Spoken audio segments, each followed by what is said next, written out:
Royalty Beauty Brands is a female, Black-owned beauty company with all of your cosmetic needs in mind. Right now, we offer hair extensions, eyelash extensions, and our flagship product, Yumbella Lip Glam. Coming soon to add to our product line will be promo merchandise, lip oil, lip scrub, beard oil, body butter, body soap, and makeup, to name a few. Every product is vegan friendly and carefully made with the consumer in mind. Check out our Royalty Beauty Brand social media and go to our website to sign up for our exclusive mailing list for discount codes and to place an order. Don't forget to leave us some feedback. Royalty Beauty Brands. We see the beauty in you. Welcome, welcome, welcome. Welcome to the House of the Princess, where I'm 50% righteous, 50% ratchet. I see y'all coming on in the room. Thank y'all for joining us. We're just going to get down to it. Today is the Crown Jewels panel, where we comment and review the Real Housewives of Potomac.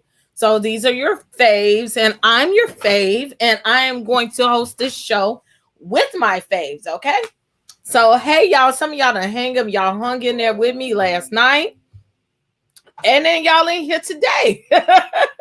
So, thank y'all. So, let's bring the folks up before we give all the church announcements out. My sis, where you at? Seanitra. I'm here, boo. How you doing? I'm finding you. I've been in your bushes all day because I've been on the move and it's just a little bit tight. Look, listen, I'm coveting that wig. I like that wig. Okay, I'll bring you one.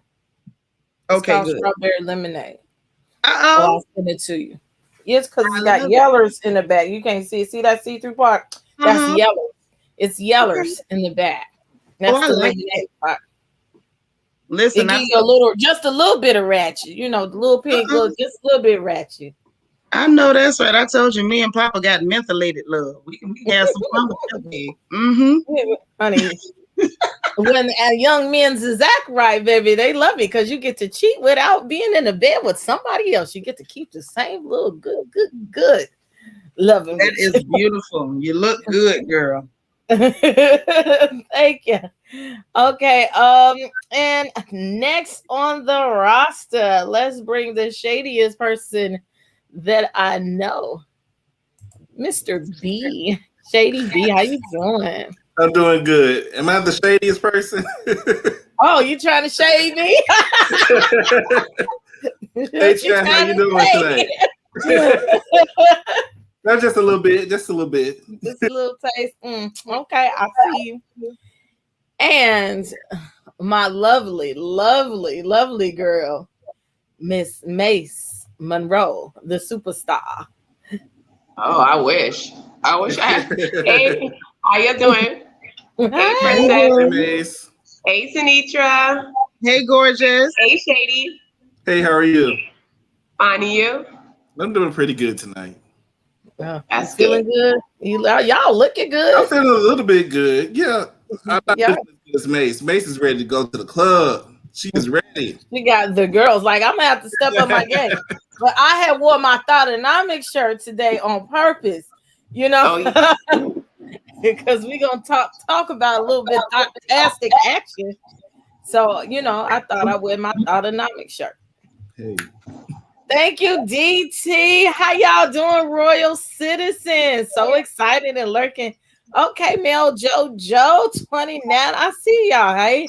AP Leo Queen, Miss Weedy Pooh was in the building early. My knight in shining armor.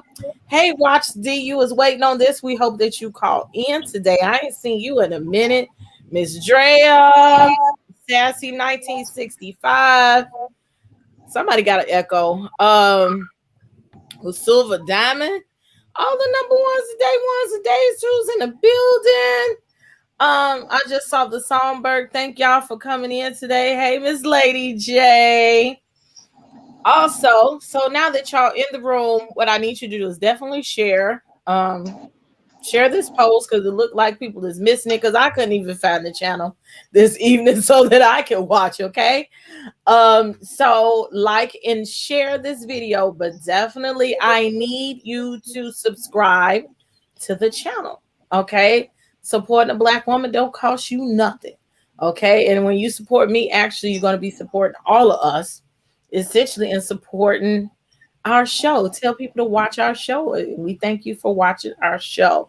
And if you want to know every time I'm going to go live with this show or any other content, you could press the notification bell and you could press all and you'll find out anything that I'm putting on the line.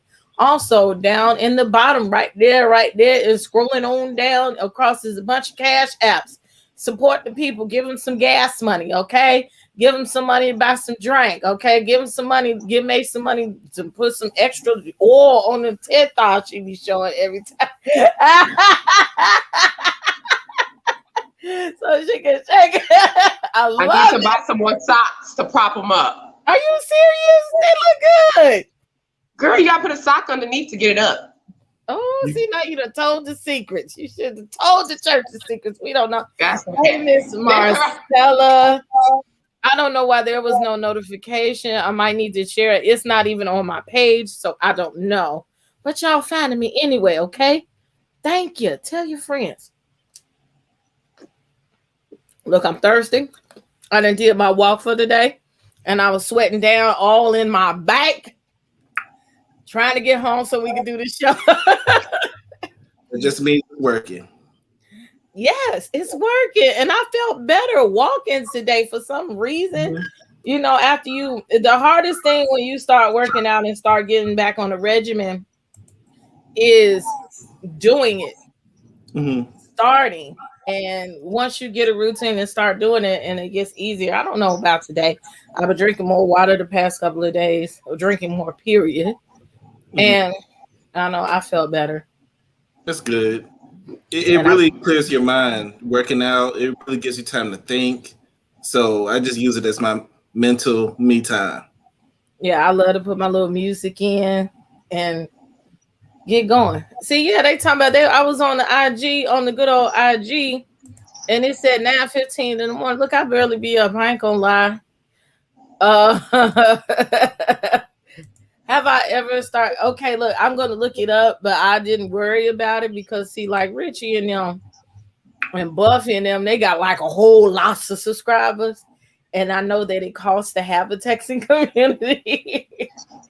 Maybe when I get a super check or something come in, that I'll think about doing it. But I did think about it, but I know it's a fee to it, but I don't know how much yet. And you got to pay like per person. So are y'all ready? I'm ready. Let's go. Oh, California Cutie is in the building. Make sure you follow her on Instagram as well. Watch D said you look great. Seanitra blew my mind with her show. Woo. Is that the emergency meeting we talking about? Mm-hmm. Lady J, she shaded me. She said, we better not call you before 9 a.m. if it ain't urgent. That's a fact. Don't call me before 9 a.m. either. I get disgruntled. I don't like, what is that? And then that's funny. I had told Seanitra, my friend called me, and she was like, I wanted to call you at 6, and then I had to put the phone down. Then I wanted to call you at 7, and then I hit the phone down because I didn't want to get cussed out. And then she called me like at 11. I was like, you called me just when I was going to lunch. I was like, I'm glad that you know better. to stop calling me at 8:00 in the morning. Your friends know your schedule, so Right. Yeah, she was like, you I was don't really calling to check call. on you. I ain't heard you in a while. I didn't want to hear your mouth because you and Chauncey be cussing me out about calling too early. Yes, ma'am. Yes, ma'am. Watch DT, Mr. Emergency Meeting. Oh, yes, I just finished watching it. It was a lot to unpack. And if you haven't watched it, we definitely we definitely want to support Sister Seanitra here and the royal family. Go subscribe to her channel. She got some juice out there. She put some tea out there. Look, Jazzy Cuteness said it don't matter. I won't answer anyway. Anyway, so let's get down to it. Now, I know y'all finna give it to me today.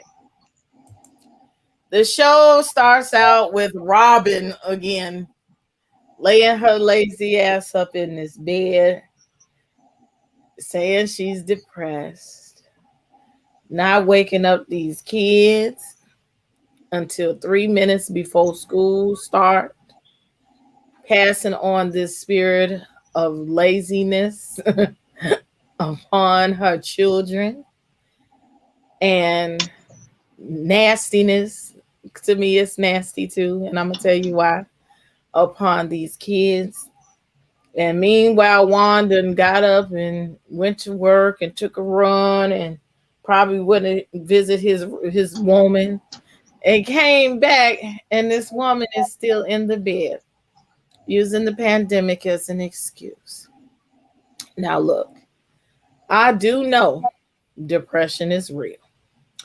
And the other day I talked to my sister. I said, I'm not feeling like doing nothing.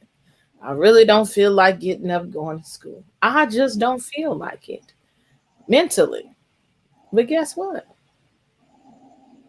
Excuse me. I got my motherfucking ass up. Okay. It's been many years that I had kids and I didn't want to get up. But because I had kids, I got my motherfucking ass up. And you are passing on very, very, very bad traits to the children of we're going to wake up 3 minutes before school start. Real talk, kids didn't just stop going to school for a long time when the pandemic started.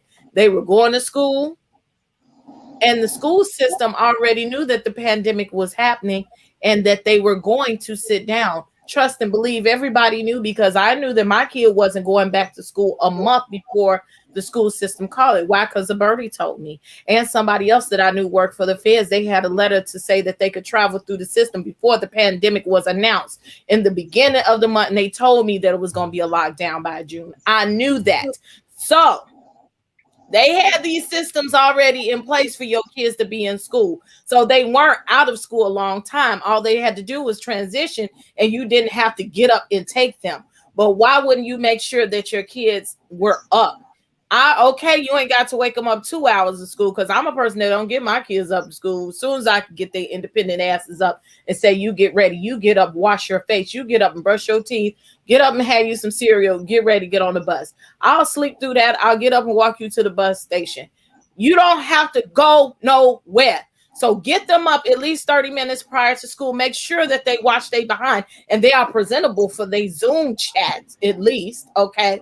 And then take your lazy ass back to sleep for the next 5 hours until they get out of school. Or take your lazy ass back to sleep for the next 2 hours and make sure that they had a Chick-fil-A for lunch, since you ain't taught them nothing to make their own sandwich, or since you didn't stay up all night and make them a sandwich and buy them some potato chips or buy them some Lunchables or have Amazon deliver some shit to them. To me, this shit is no excuse. And I know y'all think that Juan's talking terrible to her, but in my heart, I feel that Juan probably was saying something sensible, and Bravo cut that shit up to make him out to be the bad guy. Thank you for the super chat, California Cutie. I can't wait to hear this good gossip. Y'all hit the like button, family. Thank you. Now y'all can come with the disagreements. You can come with the drags if you want to, but we finna come. Now I'm gonna wait. Seanitra gonna be last because I already know where she finna come. I'm going to give it to Mase. Come with it. I felt so bad for that little boy when the teacher started reprimanding him about being late. And I know, like, because I suffer from agoraphobia and sometimes a little depression. It's hard sometimes to get up, especially with the pandemic. Like, everything just the days does run into each other. But she needs to get up, because if she don't get up, we're going to lose one. We don't want to lose one. So we need her to get up. But I want to give her like a little gift. Because this is what she needs.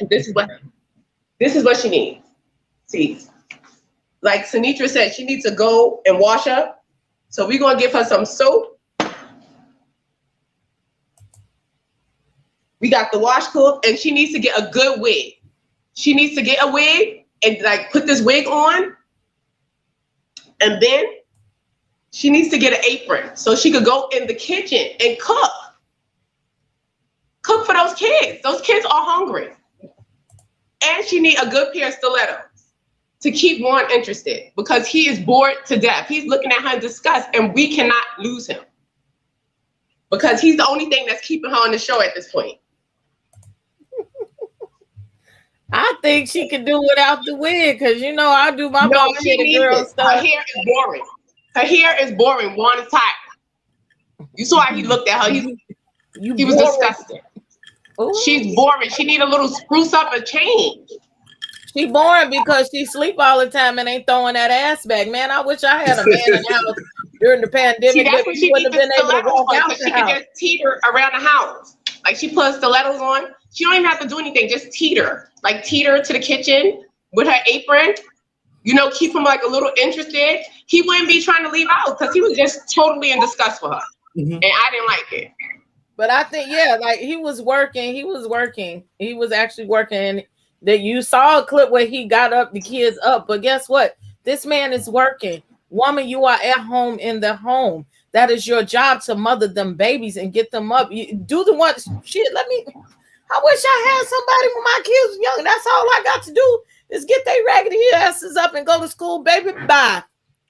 Basketball practice. Like, I had to do that and work 2 jobs. Okay, get the kids up, get them to school, go to work, get off work, go pick them up from school, take them to after school activities, go be the mom at the after school activities, go back to another job or work another job. Man, bitch, please.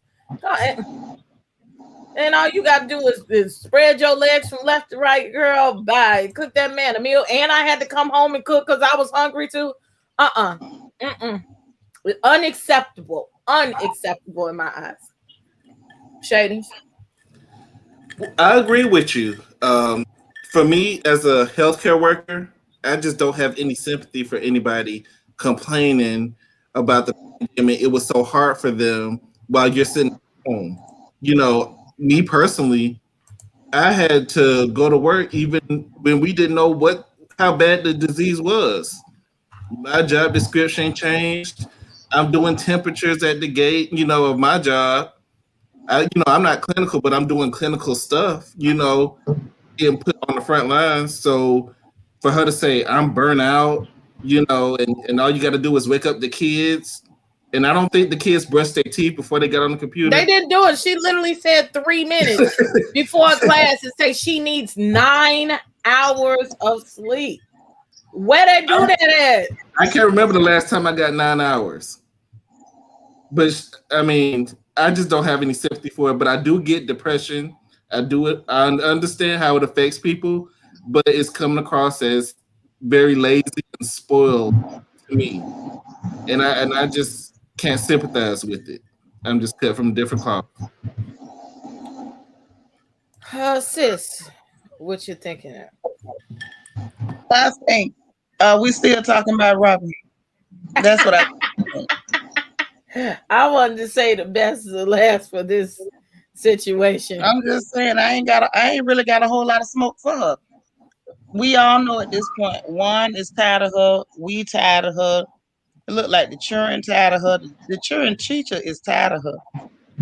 Yes. I think at this point, maybe Robbie is even tired of herself. Maybe that's why she can't get out of bed and go wash her tail. Like at this point, it's just like, are we still talking about? Is she still here? Instead of asking, is is Jamal coming? Hell, is Robin still coming? Is Robin still showing up? Not for long. She's not gonna be here long. Trust me. Because it's looking like she's not showing up right now. She's phoning it in. Every single scene, she's phoning it in. She's not showing up. She's giving us absolutely nothing. She's giving us less than nothing. That's why I'm like, are we still talking about Robin? Really? I'm just amazed that you brought a filming crew into your house to watch you sleep.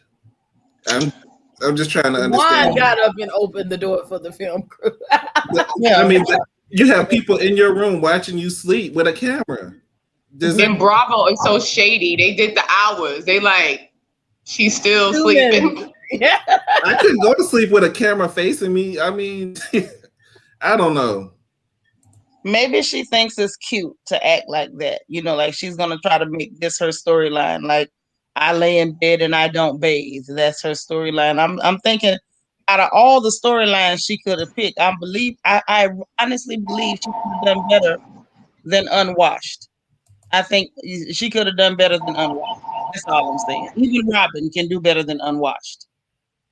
And my thing is, you got a 12-year-old boy. And them the ones, they balls stink the worst. Okay, when they get to about 12, 13-ish, 14-ish, they testosterone start forming in their body, and pheromones start mixing in. And you ain't got this boy up to take no bath and brush his teeth. When you start them being dirty, then they're gonna be dirty penis having men when they grow up. Oh my! Well, that took a turn. Well, they definitely did take a bath or brush their teeth before they started class. I'm gonna leave that alone too. I ain't got nothing on that one. Yeah, that puberty sweat ain't nothing. Yes, Lord, they be funky at that age. More importantly, she's teaching them what to expect of a woman. Interesting. I have been depressed and still get up for my children. Like I said, get up and go back to bed. That's it. 14. But that poor little boy. Nothing like teen spirit. They ain't gonna have no girlfriend if they pick up those bad habits. Yeah, or they're gonna pick up a trifling woman. Somebody like it. Somebody gonna like it. No matter how trifling you is, somebody gonna like it. Yeah, you absolutely right, Shady. Somebody as trifling as you. Now, what's sad is the person that made that comment about these young men learning what type of woman to be attracted to is a very good point. And the other point that needs to be made is they could end up going in the exact opposite direction because they could end up having resentment toward their mother. I think this is a situation where it could go really bad for her really fast. And I'm definitely not going to encourage her to get the babies up and go lay back in the bed unwashed. I need Robin to get up and stay up and do what women do, honey. Take care of your house. Try to keep your husband at home. Maybe he'll start liking you. Maybe he'll at least talk to you when the cameras ain't there. Get up and clean up, babe. Fix the children something to eat. We all like Chick-fil-A. We like those Christian nuggets. But you can't serve your babies Christian nuggets every day. Not Christian nuggets. Chick-fil-A got the Christian nuggets. They cook them in blessed oil, they tell me. And I think a bishop comes by and blesses all of them in every morning. There's good Christian nuggets, but you can't serve them kids Christian nuggets every day. Get up and take care of your babies. Act like you love your children. Act like you love yourself. Soap is not the enemy, Robin. It's not. It's not. What does it say? Well, now we see why that's not attractive. It's not. She laid back down, and I was like, "Huh? What the fuck you want?" Yeah, and I can see maybe like, okay, it was 30 minutes in between. Go ahead and get that good old shower, change the pajamas, and go lay back down if that's what you're gonna do. Yes. Make a Lunchable. If you that trifling, Amazon Fresh. Even though I always knew about it, and my sister Seanitra said, "What are you doing with your life that you're not utilizing that service?" And I have found that it makes things really easier sometimes. Okay. Would they send groceries to your house? Yes, they do. I have a store down the street. Yeah, there are lots of grocery deliveries. That's the other reason why I don't have a whole lot of sympathy for Robin. It's there are too many things at your disposal. When some of us were raising children that were that age, there was no grocery delivery. It was deliver your behind to that grocery store and see what you can do. And I see that coming. He says he can confirm that each chicken sandwich is baptized in the blood of Jesus, and I believe it. Let me just I say had that one I'm today. not going to dispute that statement at all. But I feel like Robin has too many resources at her disposal. Even if she doesn't have the coin like the ladies like Mia and Karen and Ashley, you are still getting a Bravo check, madam. You will not fool me into believing you can't afford groceries and soap. You're not fooling me. When Robin lift up them sheets to get out of bed, I bet Ooh. you I feel a wave of heat, just like you opened up the oven. I felt a way about that master bedroom. That bedroom looked kind of small to me. Well, again, they living in a little condo. They tell you their place is small. You forgot they ain't had no money, and they had to downsize. That's why they trying to build that house so they can feel important. Okay. They moving every season. Y'all Yep. keep saying he could have woke them kids up. That man was outside. That's her He probably job. been waking them up. But I believe he was at work or something. He was outside working out. His ass just wasn't there. And he came in and he's like, "You mean to tell me you ain't awake yet?" And It's yeah. obvious he doesn't do that because he had to ask, "Ain't what time the baby get up again?" Mm-hmm. So y'all taking up. I'm on the man set right now. I'm on the man set. And I'm all And she about was gonna having get her 2 minutes in. Her 2 minutes sleep that she was gonna get in. that was ignorant. That was ignorant. And I'm with empathy when you have depression, when you don't feel like it, and you should be able to talk to your mate, and they should be able to tell when there's something wrong with you. But on this one, no. Mm-mm, mm-mm. As a mom, we all suffer from a little depression from time to time. Yes, that is true. And you get your ass up and fake it for the children. Yes, you do. Mm-hmm. They're not building no house. They're picking finishings and stuff. She could have called Chris over there to fry the kids some bologna. Chris would have did it. He came in and saw With her some so mustard. sleep. And get along from Gizanek. Gizanek ain't got no money. She's Yeah, just she a definitely Dollar don't. General. Oh my God. And you know what? And I know that's true because I shop at the Dollar General and I ain't got no money to give you. So I know she ain't got none if you shopping where I'm shopping. Another fake relationship. Juan does not live there. Oh, that is an interesting point. I believe that too. He was probably up at 6 a.m. and on his second win by 9 a.m. That's what I believe. I believe that man was out working, getting his workout on, doing stuff, cutting the grass, whatever he was doing, laying the pipe, and came back and still seen her laying in this bed. That was me and my husband. I would look at him like he bumped his head. I'm super mommy 99% of the time. Wake them up. Okay. Let's go on to the next subject while we're looking at these comments. So the next thing, so we can kind of move a little bit quicker. She was really depressed. She wouldn't have let production film that day. Ooh. That's right. Right. So, oh wait, I gotta go back to this. One side of the bed was made up. He probably don't even live there. Mm-hmm. It was neat. Oh, come to think about it, it was real neat. He probably never lived there. It wasn't a peel or fold. It was real neat. So the next scene was very small, but I just want to acknowledge it. Somebody's got an echo.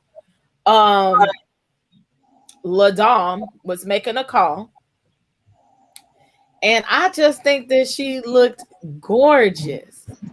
She had that white little outfit on, and she was doing a call with her production assistant. And I call Ray the production assistant. He looked like the IT specialist, all up in there, and he was doing it for her. But I like the fact that you were able to see her business, and she had the Zoom call with her business people, and she was explaining that yes, LaDom really is doing things, and she's serving them new wigs, and she done got her look together. What do you think about it, Sister Seanitra? I mean, I'm biased because y'all know I love Karen. Like, that's like asking me, do I like fried chicken or do I like greens? What did I think about a good piece of crackling bread? What was my opinion of macaroni and cheese from the oven with a little bit of bacon fat in it? Oh my I God, mean, you make me hungry over here. I'm greedy. my answer on everything. I love Karen. I love Karen and Uncle Ray. I love that he's got her back. Like, couple goals for real. And I think that it goes without saying that's why certain people with foes have problems with their marriage. I ain't gonna say no name. Mase? I love the scene. I think that Ray supporting her now, because before he was like a little iffy about her, stepping out, venturing out in her own business. But now that he's getting used to the Zoom and he's supporting her, it's real cute. I really like it. And I think them wigs, Karen coming through with the wigs, because she done stepped her game all the way up. Y'all said last year he didn't love her. Marriages go through that. And I think it's normal. And I don't think it was a matter of him saying he didn't love her. It was a matter of he didn't feel like he was in love. And for people who ain't been married long enough, just stay married. You'll find out you're going to have times when you're in love with that joker. And you're going to have times when you're trying to figure out, why did I ever like this You joker? want to be with her. Right. Mhm. It's not a simple thing, and it's not no fairy tale where you skip off into the sunset. And if you're looking for that, I can promise you, you're gonna be sadly and sorely disappointed. B. Well, I just think that this goes to show why Karen is the go-to person when it comes to business. We're not asking Gizanet any advice. We're going straight to Karen because when she was trying to start her business, everybody was dogging her out. I'm not Karen. Giselle had a lot to say about how long it was taking for her to get it started. So now that it's surviving through the pandemic, and we can't really use the pandemic as an excuse. She's showing that she is that go-to person. And that's why Wendy's switching up her tune a little bit. Well, we love it. Karen, if you're watching, honey, keep serving, okay? Now, the next scene is when Giselle and Ashley go to lunch. This nosy wench gets on my daggone nerves, okay? They go to lunch and she discusses various things. Of course, we get to the part where she says she wants to have the pamper party and introduces this to Ashley. But the first thing she mentions is she asks about Michael cheating during this girl being pregnant. And for me, I'm like, mind your damn business. How you gonna police this woman's punani and her marriage and you can't keep no man, number one. Number two, your man is the biggest whore in the Church of God in Christ and in the Christian secular. You cannot talk about nobody else cheating on you, boo-boo. And we got Sister Tuna over here that's out here in these streets saying that your man is sleeping around.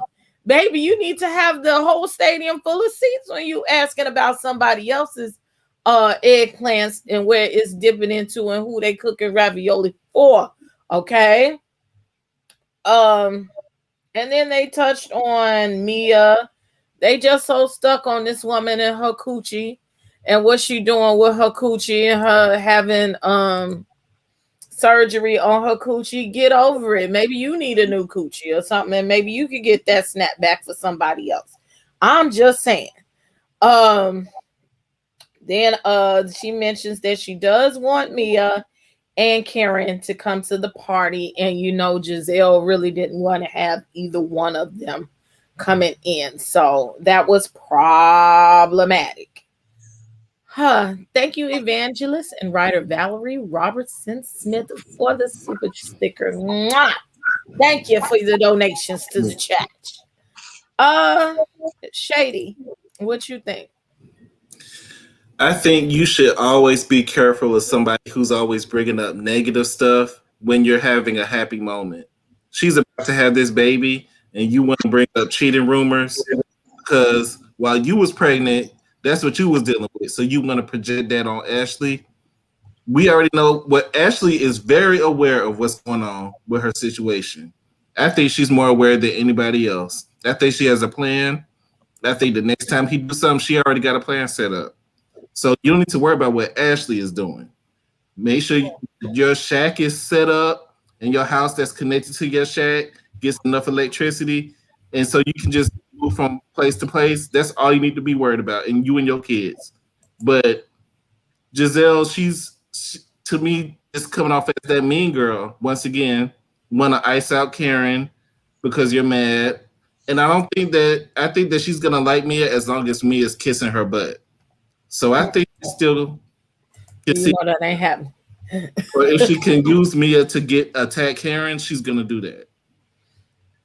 Sister Seanitra. Well. Here we come to the lady of the foes. Okay.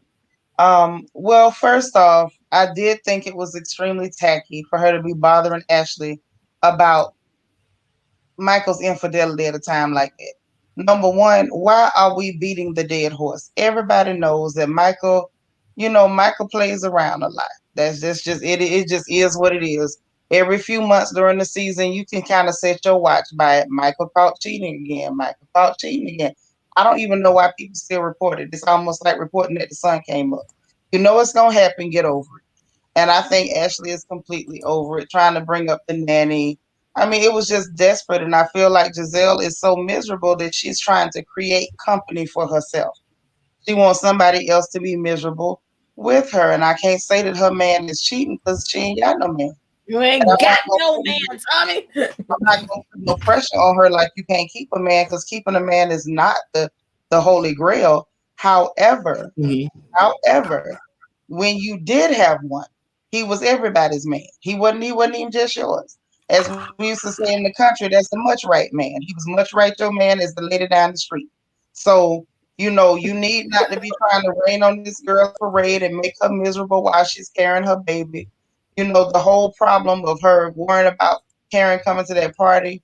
Yeah, Ashley may have been a little messy saying she wanted him there. But if it was for her, then it should have been based on who she wanted to celebrate with, not who the lady of the foes, Gizzard had an axe to grind against. See, that's why she always gets herself in trouble and, ends up on everybody's hit list. That is also how her flamethrower got exposed. So, see, I just want Gizzard to really think twice before she starts taking shots at people and trying to make other people unhappy just because she is.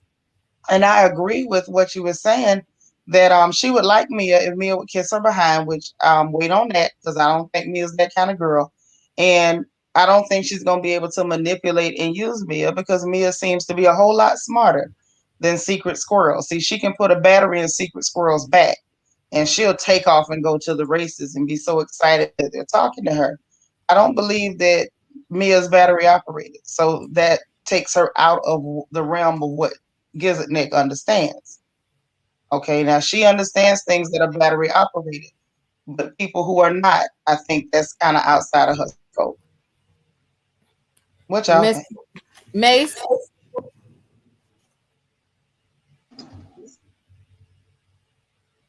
Wait.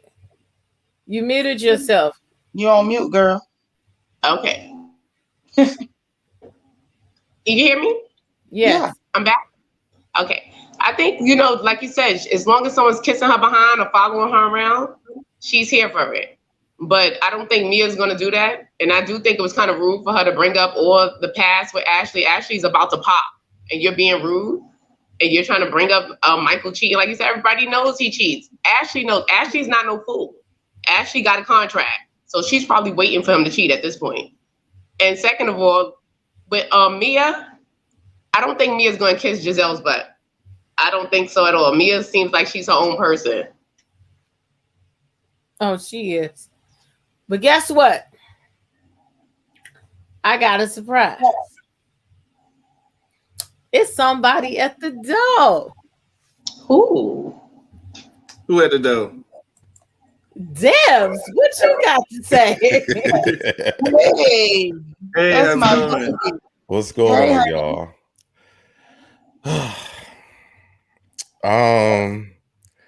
I definitely don't think Mia's gonna kiss her butt.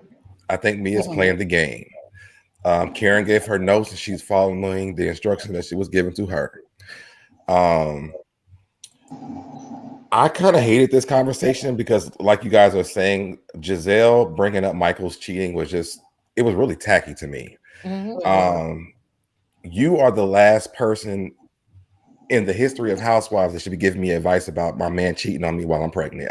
I couldn't take it seriously. I think that Michael and Ashley have an arrangement, and I think that they are okay with it. And as long as whenever these women figure out that they're okay with the arrangement that they have, we can start building a different story around Ashley, because Ashley seems fine to me, and she's basically backed herself up to the point where if something happens that she don't like, she's able to go ahead and move on with her life without any problems. So Giselle needs to be worried about why Jamal's still living in the phone, and leave her business there, because she's gonna get into Robin's business. So tend to you and Robin's business. That's the only person's business you should be worried about. And there you have it. Yeah, amen. Notes. That's it. So the next scene is silly to me. It's just something that I think was a filler. I feel it was a lot of fillers in this episode.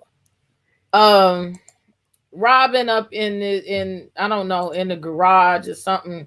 She was back there and she sit up there and said that she was making 300 hat packages, but I don't know. She talking about dropping them off.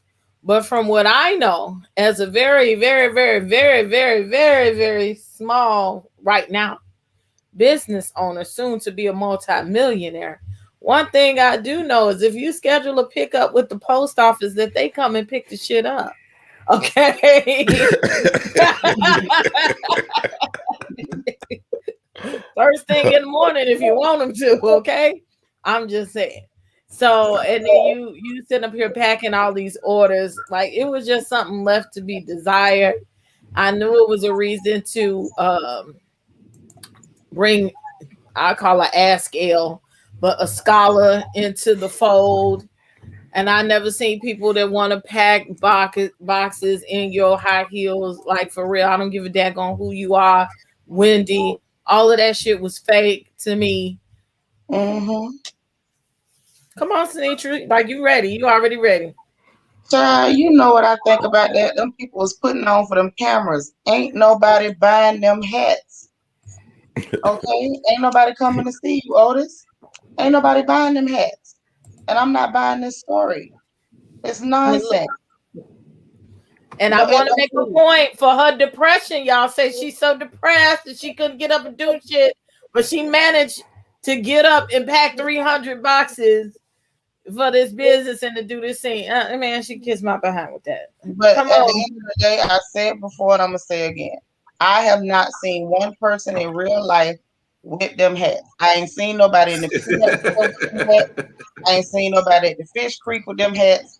I ain't seen nobody at the yard sale, garage sale, or flea market in them ugly hats. Robin need to quit lying. Anybody who bought them just to be nice to her. And the rest of them, she can use them to plug up holes if she get a leak. She can use them, if you get a gopher hole in your front yard, just tuck it down there so the gopher can't get out. You could probably use it to strain pasta. It's lots of things. Use it as a dust rag. She need to repurpose them hats. Maybe she can give them the Bubba Sparks and she can use them to put them candles in. I don't know what they're gonna do, but ain't nobody buying them hats. And I wasn't buying that scene. Them girls did not come over there dressed up in no high heel shoes to pack up no boxes. Now that's enough is enough now. Robin need to quit. She done started how many businesses and ain't none of them took off. Robin is bad with money. You lost millions of that boy's dollars, then you end up owing the IRS all that money. Now you can't even get out of bed and bathe. Now, but you expect us to believe that you just a hat mogul and ain't nobody seeing these fabulous hats nowhere. She's selling clothes too. To who? That's what she said. Her business has expanded, and she got Now clothes. no, her business ain't expanded. Her back has expanded, but her business ain't. And if she was selling clothes, it looked like she would have started with Gizzard Neck. Sell her some goddamn clothes, something to match. They don't look like she about to be the opening act for a doo-wop group. There's a lot of Now things she look, could be now doing, but she not expanded. She ain't expanded nothing. Robin is lying. If y'all notice, every couple seasons, Robin make up a new lie about a new business. I still ain't got over the truck driver, even though she looked great as a truck driver. It looked like it fit her. I was excited. My daddy used to drive trucks. I say, Robin finna get out there in the big rig. She finna go cross the country. She gonna drive a reefer unit. And she looked normal and natural in that truck, climbing up there like that, with that back and them shoulders. And she didn't even do that. So I gave up on Robin. That's why I say, why are we still talking about Robin? yes. I don't know. I forgot about the trucking business though. I forgot that she tried that. Yeah, And she was renovating houses too, wasn't she? right, Yeah. exactly. He's a mogul. Y'all are some haters. Come on, Shady. Hey, But I just feel like I know this scene was fake, but I do feel like this is a good introduction for a scholar. I do feel like she's a cute girl. She could fit in with the rest of the other ladies on the show. So I just wish they showed more of her. I was more interested in her than whatever Robin had going on. After she just got through talking about she was depressed, you have a thriving business. That doesn't match up to me. You know, if anything, that thriving business is gonna wake your butt up so you can make more money, in my opinion.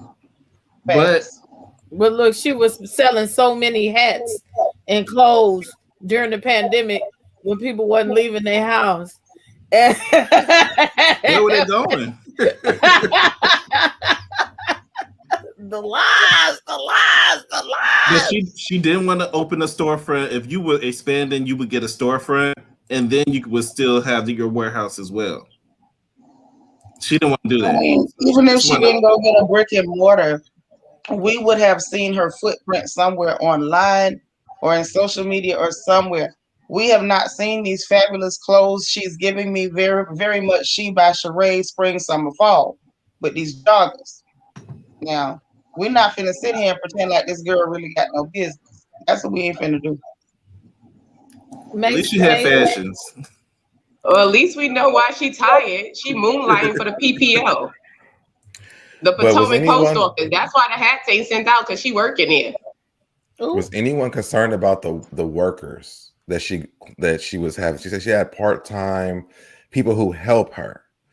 Her And mother? wasn't last season it wasn't even her mother, it was her children. Mm-hmm. So who are the part-time helpers, and why didn't we see them when Escala and Wendy were helping her with the 3 boxes that they had? Because I think I would have loved to see her open up some of the boxes so we could see what's in the boxes. And if you have a brand, why are you not wearing it? she did I have it think she on. was wearing it though. I think She had the hat on, but you're introducing clothes now. You're speaking about you have clothes on, and you don't have none of it on. Yeah. I think that's what she did. She went on AliExpress and ordered some shit, Deb. And Yes. put it on. She waiting on the wedding gown. You know, ain't no way. She Definitely told y'all AliExpress. ain't no It's not gonna wedding. happen. She said it's the pandemic and when we got so much to worry about. So we're not gonna have a wedding right now. We have more important priorities, like building a You house. know, I did. Was it No, Shady. Shady, you mentioned a scholar. Now that girl is beautiful. She Lord is. knows she's a beautiful girl. But who was the ignorant heifer that said y'all African? Don't y'all know each other or referred to that like Robin assumed Robin. because Robin. Nigeria and Ethiopia are on two opposite parts. coast? Yeah, two But I opposite guess she coasts. assumed that they're just right next to each other. Oh, you're both African, so you must get along with each other. So Oh my God. That Oh was my kind of God. tacky. That was tacky as hell. No, it wasn't That kind of was tacky. That It was that was was very ignorant. beyond tacky. tacky. It That was was very showing tacky. her That was ignorance, ignorant. pure ignorance. I mean, But she literally tried to put somebody from the Horn of Africa with West Africa as though they were next door neighbors and they borrowed sugar and eggs from each other. But That was some ignorant.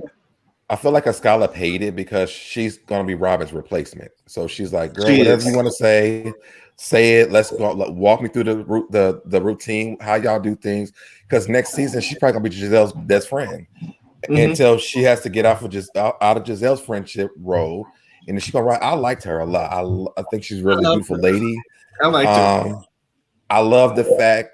Well, I guess you haven't gotten it, but I love how she took what they told her and she brought it up at the end of the episode. She's on it. She's on the job. Now, Yeah, Deb, I let me don't ask think you they're a question. friends. Now, Deb, do you really think that Bravo made Robin train her replacement? Is that what you're saying? Yep. That's what I'm saying. Companies do it all the time. That's what I'm Companies saying. do it all the time. They're like, "Can you train her for me?" As scandalous as Bravo is, sometimes you don't think that they wouldn't do that. You know what? Now, If they were y'all know shady that's enough some to real. watch her sleep, Y'all know that's some real warehouse and office work type behavior. You just bring somebody in and say, can they shadow you this week? And next thing you know, you ain't got no job. But she was working in the warehouse this week, so that's about right. She worked in the warehouse with Robin this week. Somebody said they went to the take your website position. and it said everything is sold out. Listen, that's what I was looking at the website.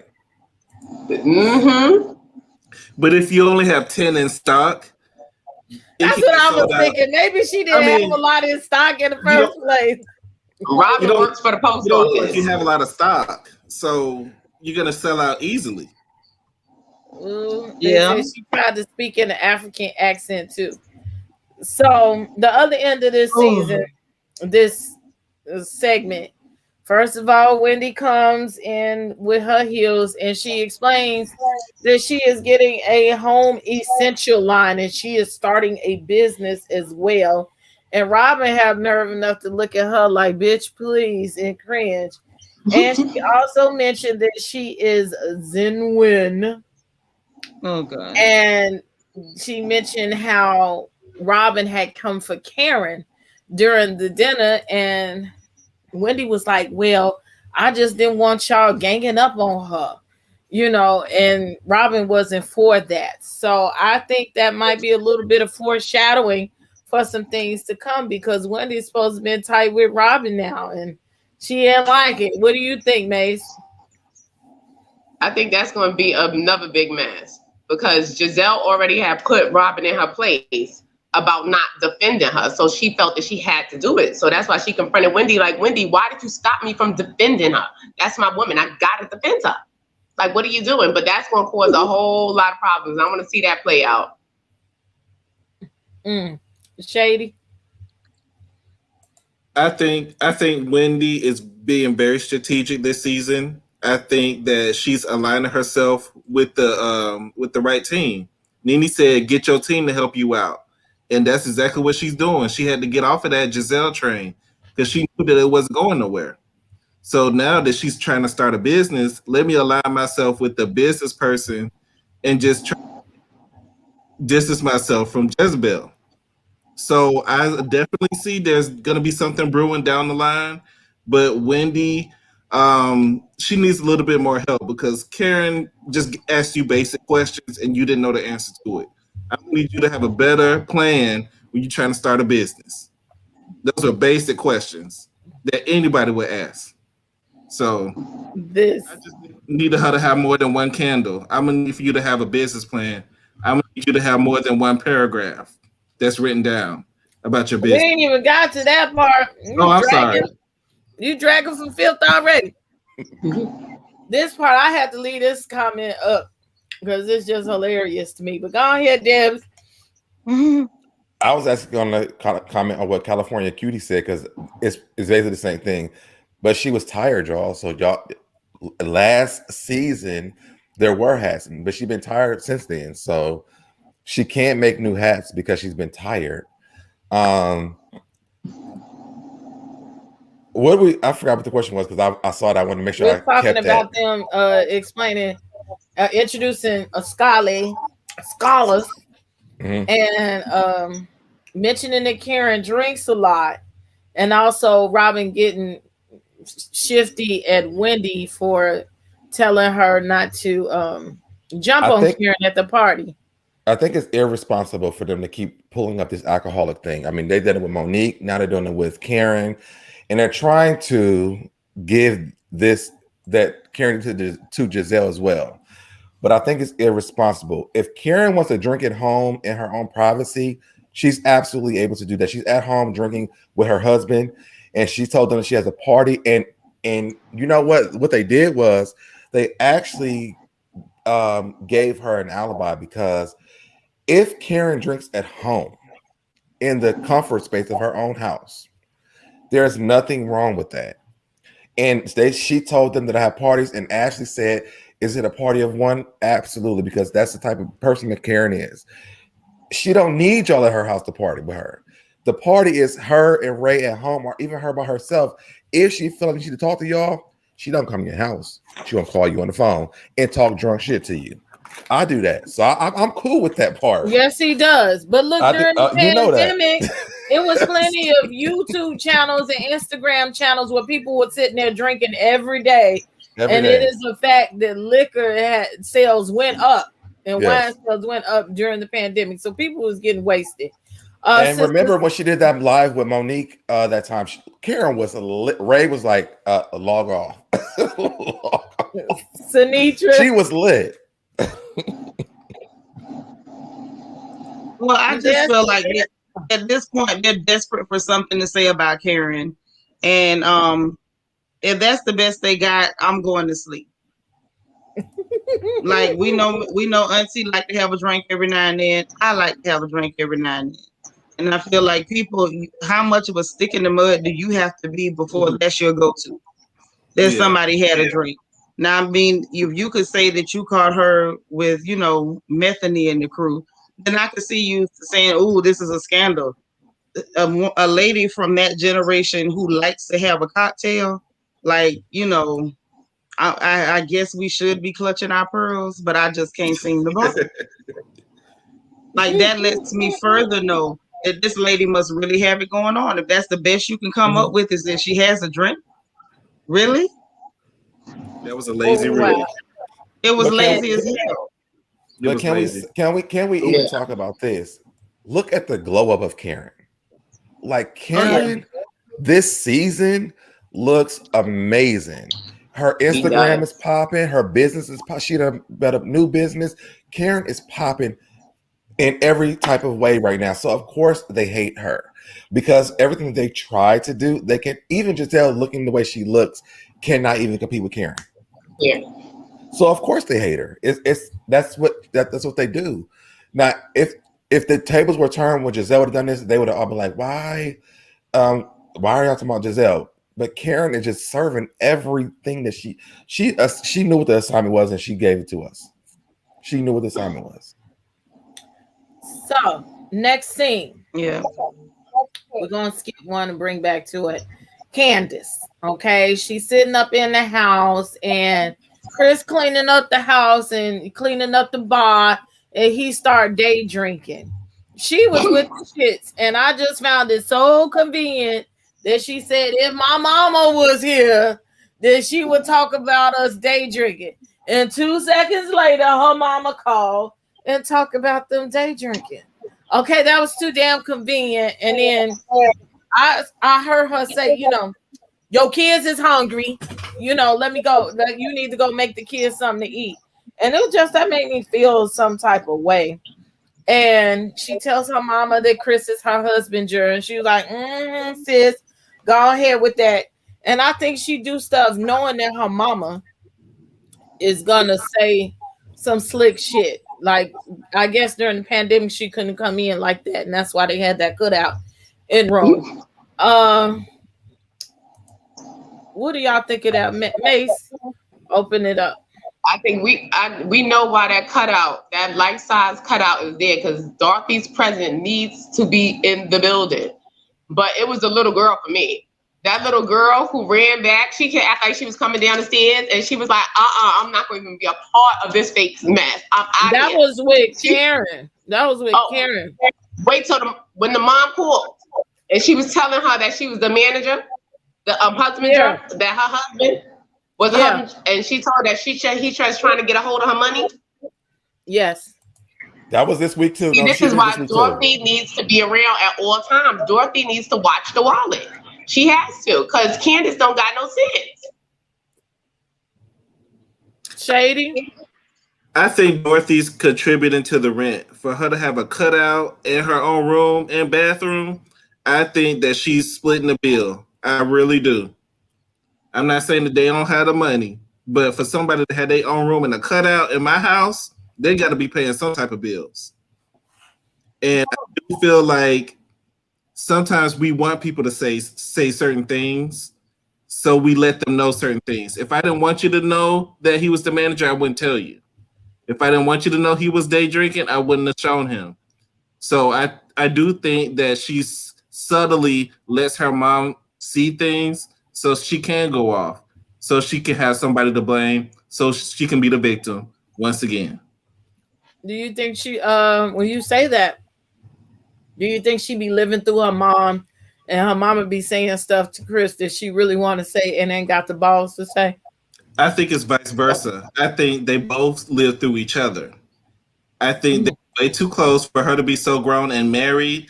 You are way too. I'm not saying you can't be close to your mom, but your mom is all in your business with you and your husband. So that the mom projects whatever she went through in her marriage onto Candace, and Candace projects negative things about her husband so that she can get like a kiki or some way that she can feel like I'm right in the situation and they're wrong, because she knows her mom is going to agree with her. Deb? I hated this whole scene. And I went off on a tangent on mine yesterday, so let me stick to what I really want to say. I heard it. Yeah. I hated the situation because I feel like it's causing marital problems with Candace and Chris. One thing that all of us who have ever interacted with Chris know, he rides for her. If we can't say nothing positive about anything they got going on, he rides for her.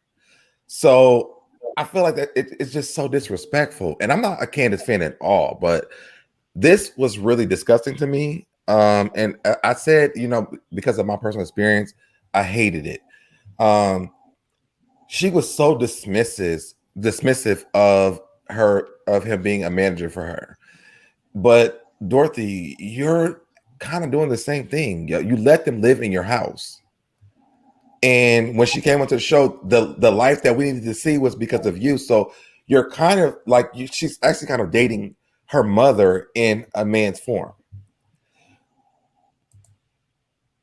That daughter, and I'm literally not trying to talk about kids.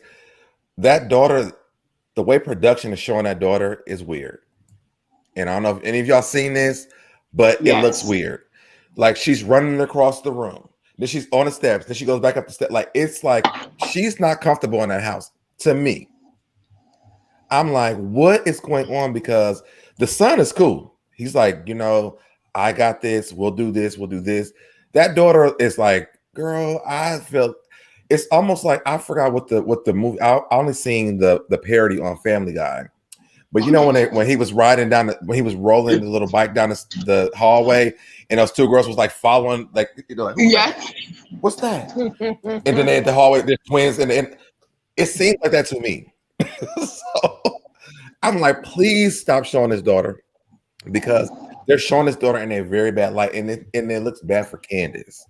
But I hated the scene with the mother, and I also seen Chris was actually standing behind her when Dorothy was saying this stuff, which means he heard everything that she said, and she hates, to me, she hates him. I'm never letting my partner experience none of this. And I don't know why Candace is doing that, but it's not good. It's not good at all. Seanitra. Oh my. Now, if I gotta tell the truth, I'm not mad at Mama Dorothy. I love Mama Dorothy. I like her better than Chris and Candace put together. I think she's one of the realest on that show outside of Auntie Karen. I don't blame her at all for not liking Chris. I don't like Chris. The only fault I got for Miss Dorothy, for Mama Dorothy, is that one, when she hit Candace with that pocketbook, she didn't follow it up with 5 or 6 more licks. And I don't like the fact that Chris is full of crap and she didn't run him off, because he'd have never married my daughter. I wouldn't care. I would not care if I had to face him every day for the rest of his life. If I caught that broke, dusty tumbleweed anywhere near a child that I gave birth to and sacrificed for, I would have done things to him that Lucifer himself would have wept and asked me, was I serious? Okay? I say she should give him hell every day for the rest of his dusty life, since he around there freeloading and mooching off of people. The good nerve of you talking about you's a manager. I got your manager. Manage to get a job. Manage to earn a living. Manage to be a provider and a protector. Because see, if a black man was doing that, we would have called him Dusty 10 years back before he ever started on this show. But instead, he got his unwashed, dingy looking behind up there living off this woman's money, and this black woman's money at that. And if I was Miss Dorothy, I would have had Candace surgically attached to my hip before I let that man anywhere near a dollar that I made through my child. It would have never happened. Not just him, then you bringing your children that you ain't even been paying child support on, so they can freeload off of you too. See, I don't blame Miss Dorothy for putting that cutout in that house. I'd have had a cutout of me in every room. I'd have had my picture hanging from the chandelier in the dining room. Every time he sat down to eat a mouthful of food that he ain't paid for, he would be looking at my face. I'd have had it on both sides. So whichever way you spin it, he'd still been looking at me. I'd have had my face on the front door, on the back door, on the bathroom door. And I'd have had it pinned to the inside of my child's wallet. Nerve of that bum. Get a job, Chris. We tired of you. He is the only person on that show that I dislike more than Robin. Even Gizzard Neck, I don't dislike more than Robin. I wish her foes would come here. But he's the Seanitra, only person I dislike more than Robin. Here we go. Question for you, Dorothy is needed in you. that house. Dorothy needs to be there. Yeah, she needs to be there because Candace ain't got no fish. And get this, Mase, and her name is on the house. So the fact that you Seanitra, I got a question for you, though. And you couldn't even put your wife in a house. You couldn't pay for your children. This lady had to literally put her name on the house for you to have a roof to sit up under so the rain don't hit you on your head, like they said in the Color Purple. And y'all shocked because she in the house. I hope Dorothy live there and die there. I hope she don't never leave. I hope she stay there till the Lord come get her. Seanitra, I got a question for you. Mm-hmm. And maybe I just believed it because it was on the show, but I thought that they said that Chris came with money, though. Chris broke. Listen, Chris is right now. That boy is broke as Job's turkey. They said that his family had money. He came with money. Let me say it again one time for the people in the cheat seat. He broke as Job's turkey. He can't pay attention. He can't pay a light bill. This boy can't pay nothing. What Chris got is potential, heavy on the pole. He ain't got a goddamn thing. Let me mute myself. I'm gonna mute myself. I'm muting myself now. I'm muting myself. Because one of his relatives was paying his child support. Dorothy tired of taking care of this boy. Okay, at this point, he ain't her son-in-law. That's her foster kid. I don't blame Dorothy. Usually, when you get foster kids, you get a check from the state. Dorothy ain't got nothing. They started making withdrawals. They made non-direct deposit in Dorothy's account. I think Dorothy's a saint because I would have fought Chris. As old as I am, I promise you, I would have greased up in all the icy hot in that house. And I would have did something real strange to him for sitting up there living off my child. But then again, I don't believe I could give birth to a child stupid enough to let a man take money from her. He is a useless piece of trash, and I'll go on record and say it. Garbage, walking, dumpster juice, talking, everything about it, refuse. Close the lid. Now y'all go ahead. I just actually was asking a question because I thought I heard that he had money. I didn't believe it. I was asking because I thought I heard that I didn't know. But that's the thing, baby. They started off lying. They came in with that lie about he came from money, just like they lied and said he had that restaurant, and we found out and it was a real, right? Just a short order cook. See, right. That's why he ended up selling them fish dinners out the back of that girl's kitchen. Now he talking about he got a rope coat. So I asked this other day because I thought he was selling fish plates out the window of the house. I didn't realize that was. I heard that, right? Yeah. Okay. That's right. I thought that was true, but I was like, Mhm. when I said it, everyone was like, I don't know. I don't know. I thought I heard her saying they were selling food out of the house. But that's what I'm saying. Now, Deb, I want you to close your eyes with me, nephew, and picture this. Like Sophia used to say on the Golden Girls. Picture it. Picture of Sicily. Okay? Sicily, 1947. Now you imagine if this was a man named Bubba, Eddie, or Tyrone that was real dark and needed lotion all the time, you know, the thick kind, and he was Okay. doing this mess. Do you think that anybody would be sympathetic toward Bubba, Eddie, or Tyrone for freeloading off Dorothy's money and her child and bringing his children that he paid for up in this woman's house? Do you think there would be any sympathy? I don't think that I was really speaking on actually Chris and Candace's situation, like specifically. What I didn't like was the mother was causing problems in their marriage. To me, She's in my mind, supposed to that's what I cause thought. problems. She was supposed to cause problems before the marriage. See, that's where Dorothy messed up. Dorothy dropped the ball. Dorothy, if you listening, girl, you were supposed to make sure that marriage never happened. You were supposed to pay women to come and take him off your daughter.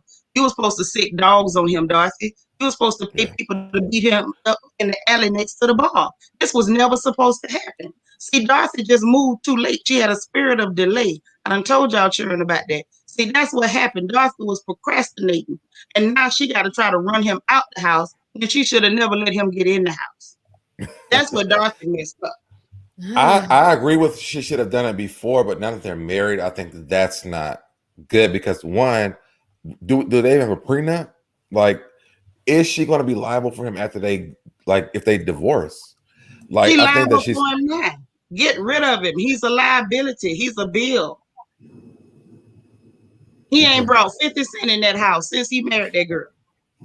I ain't seen him carry one pack of Capri Suns, hot dogs, nothing since he brought them children in that house. not Capri Suns. Not Capri Suns. Well, look, thank you to the real Miss Avatar for the super chat. Whose echo is that? Thank you for the super chat. Now, let me see. I'm going down. We're gonna go to the next situation here. Y'all talking about this man got a food truck in a restaurant, and I can't. I was up here laughing so hard looking at these damn comments. It's messing me up. But we gonna go to the next segment, and I'm gonna put the two segments together because it's about the same person, and one was smaller than the other. We're gonna talk about Miss Mia. Now, the first section shows that they were planning a new store, her and Mr. G, and I really like their little relationship. He might be her daddy, but he kind of gives her a chance to grow, and he speaks to her maturely. So I think, he done groomed her very well and got her together. Okay.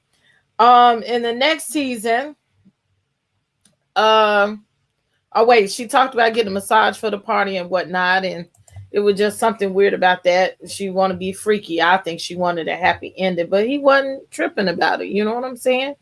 But we talk about now Mia goes into her home life, the co-parenting situation, and with that, I do like how Mr. G again, Daddy G, he lays the daddy down on her, and he was getting on her about having balance in her work life and making sure that she's taking care of them kids, unlike Robin and Juan.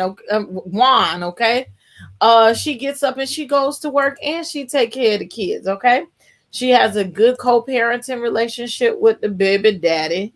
But what really she mentions is she goes into this room and we talk about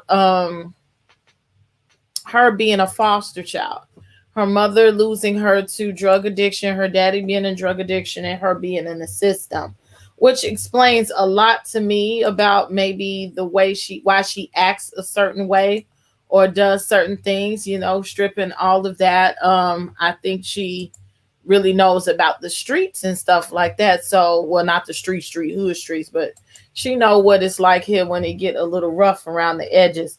So it really said something to me about her sensitivity and what type of person she may be. Shady, what do you think about this scene and her relationship with Daddy G, Big Daddy G? Her granddaddy, but You I, know, I'm not into him, but that's who's into her. I think that she has an authentic relationship. I think that they definitely work together like you should in a relationship. Although I'm on the fence with Mia, this scene was more of an opportunity for people to learn more about her and understand her a little bit better. So this scene maybe made me a little bit like her a little bit, but I'm still on the fence. But I think they work well together. You got to have a balance. Deb. I actually love this interaction between those two. I thought that one, because we don't know him, um, being able to interact with him with her was amazing. I feel like he actually really loves her for real. Like you can see like the softness in him towards her. Because the first scene we seen with them, he was kind of mad because the daughter, the kids were upset, and he wanted her to stop working. But this scene made me feel like, okay, I really like this. And then because of what she's been through, how he's supporting her, I loved it. I loved it. Missing.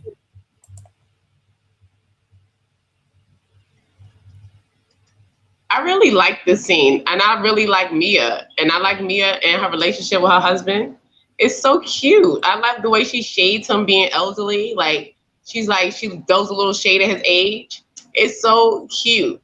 And when she started talking about her mother and stuff, you know, how she got lost to the foster care system, I could really relate to her because like my grandmother and my aunt and my great grandmother basically raised me. But thank God I didn't get lost to foster care or anything. But it made her more relatable and it, you know, gave another side to her. And I really liked it. Oh, sister. Sister. I know that's right. I can't sing with you, you know my voice raggedy.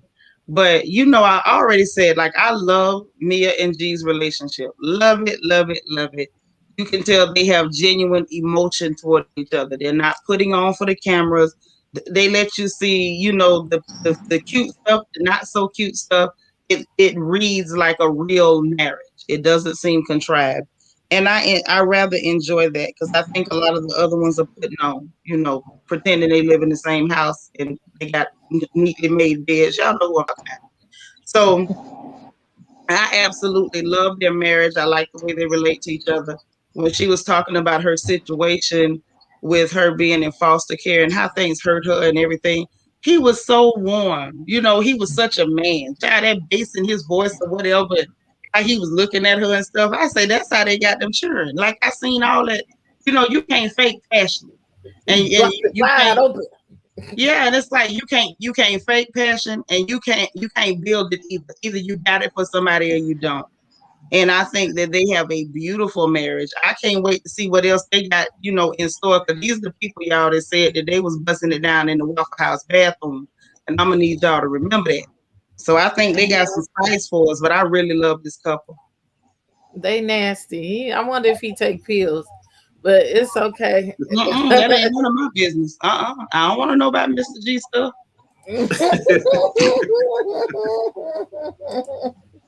So, Sister Seanitra, while we're at it, what you think about Sister Wendy and her business plan? Child, you mean that candle, that lonely candle, that one Yes, lonely candle that she she named over on at ye, that she over named at on ye, Karen that she house. should have named the one she named on ye, that she should have named on Lee. Because I don't think she gonna make now another candle. Now, what I thought was funny was that Miss Karen was giving her the real spill. You know, hey, double your budget. I don't know what the hell she thought she was gonna do with 20,000 anyway, not starting no real business. And you talking to somebody who really came at it from a business perspective. Karen never jumped out there with no bootleg hat business or no Shopify business. You know, Karen really started a business. This lady put money into marketing and advertising and product development and making sure that she tested out containers and saw how people like Karen really is business minded, and I respect the heck out of her for that. So you come to somebody who's business minded and you come basically tell her that you got your lunch money and you want to start a business, and you thought Karen wasn't going to tell you to double it. That was funny. The fact that the questions that Miss Karen was asking her, she hadn't thought about them herself, was laughable. She never even considered who the hell she was going to sell this lonely candle to in a black box. And you could see how she held it up there like, ooh, look, you should be impressed. Maybe all you did was buy a black box and drop a votive candle in it. Now, who spent their time on thinking about marketing, target audience, timing, and everything was that good meal when she basically scooped you and dropped them candles with them dirty words on them. And I want Oh, one. And you it real sold out so quick. petty. Yeah, but the thing is, she showed her how it's done. You strike while the iron is hot, or as we say in the country, the time to pluck the chicken is when the water's hot. Karen tried to help this heifer understand what she needed to do, and it looked to me like Bubba Sparks was not ready. Yeah, those candles, I want one. If one of y'all find one, y'all let me know, okay? Because I went to try to look, and I took too long, and I couldn't get one. I might not roll like that online, but I would like to have one in my house. You know, that way when I feel like saying that, I can just light the candle. You know? But This is Mia's showed line. her how it was done. Yes, Mia came out with some candles this week. And the statement says the best revenge is your paper. Limited edition statement candles now available on her website. Wait, these are Mia's candles? Yes. Yes. Oh, Mia wait, I did like this. her even more. Now I really like her. Mia did this shit. She did this very well. She understood the assignment. She just pulled a Kenya and Phaedra. We already seen this. Well, actually, Yeah, so we this is the haven't seen stallion this booty. because what Kenya pulled was unsuccessful, and this here was successful as hell. So no, we ain't never seen this before. That girl is bringing us actual success. Again, kudos, Mia. Kudos. We liking Mia.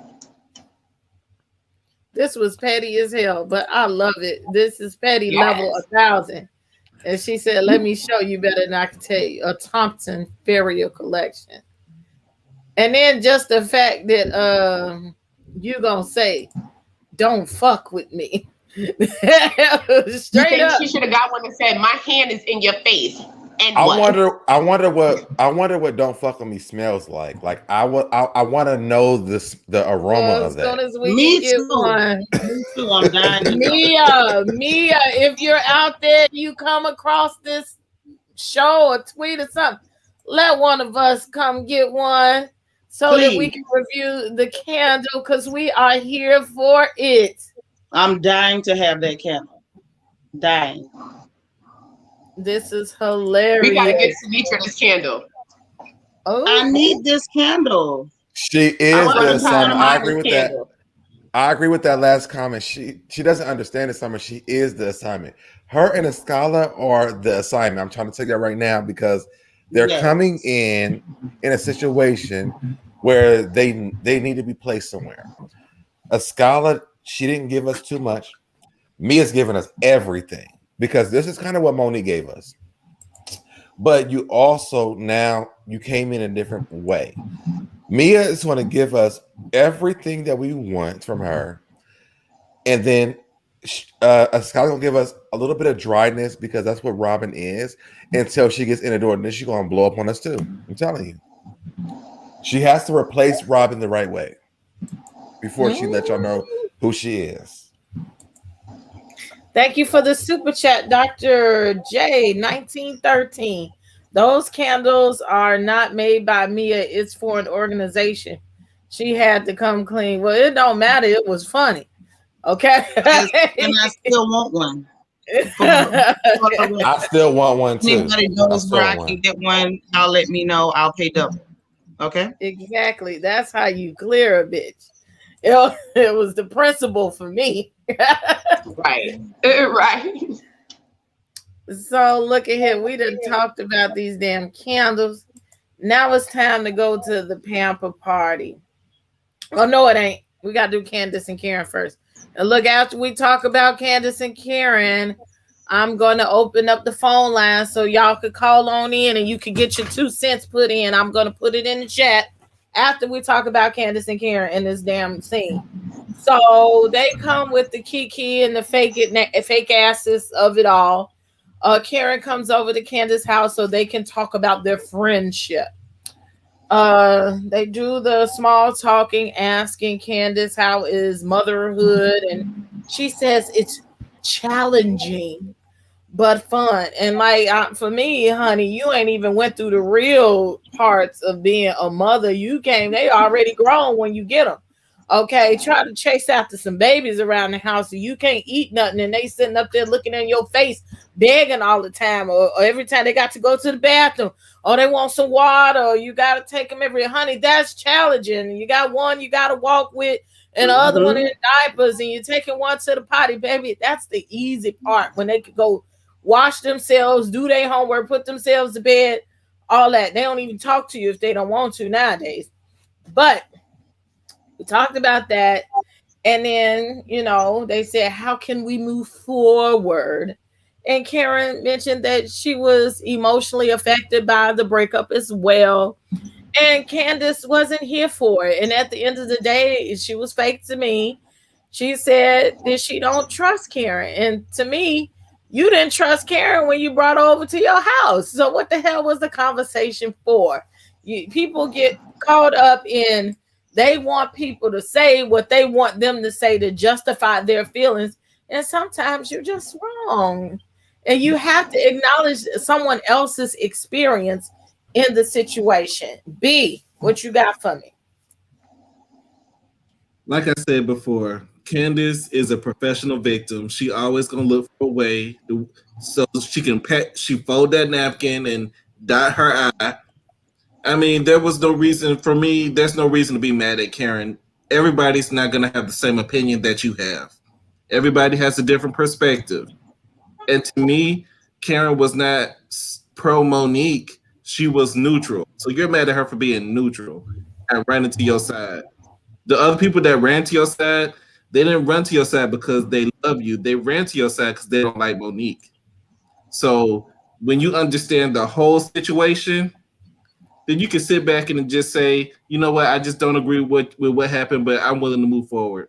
Monique is not even here anymore. So you should not still be crying over that hit over your head. From Right. now it's a been wig 2 shift. years, It maybe. was a wig shift. A shift of your wig. You shouldn't still be crying over that. You have to let things go at some point. I said let it go last week, and I'm gonna say let it go this week. Let it go. Look, Seanitra, you send he little over here, okay? One of my snipers. Always Yes. cutting up. Always cutting Listen, up. to all my snipers, I love y'all so much. So listen, I'm with Shady. Let it go. Let it go. Listen, she gotta let this thing go. I ain't gonna go full. I'm not gonna go full JT money, but in reality, let it go, baby. It's not that deep.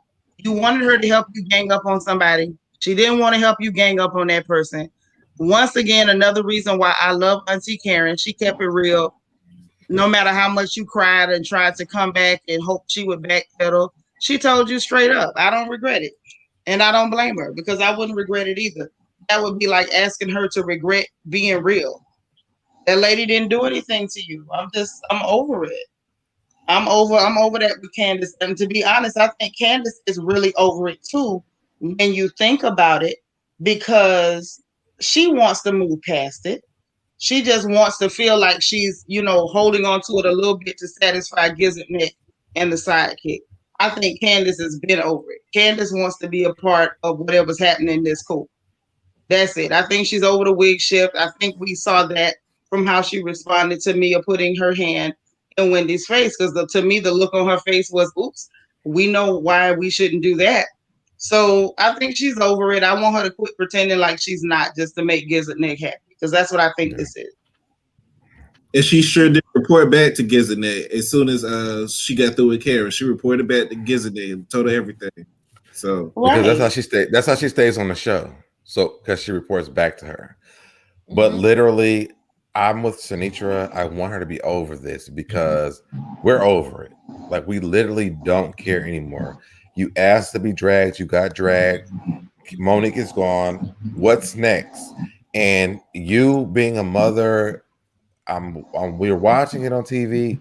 It doesn't seem like this is a real situation.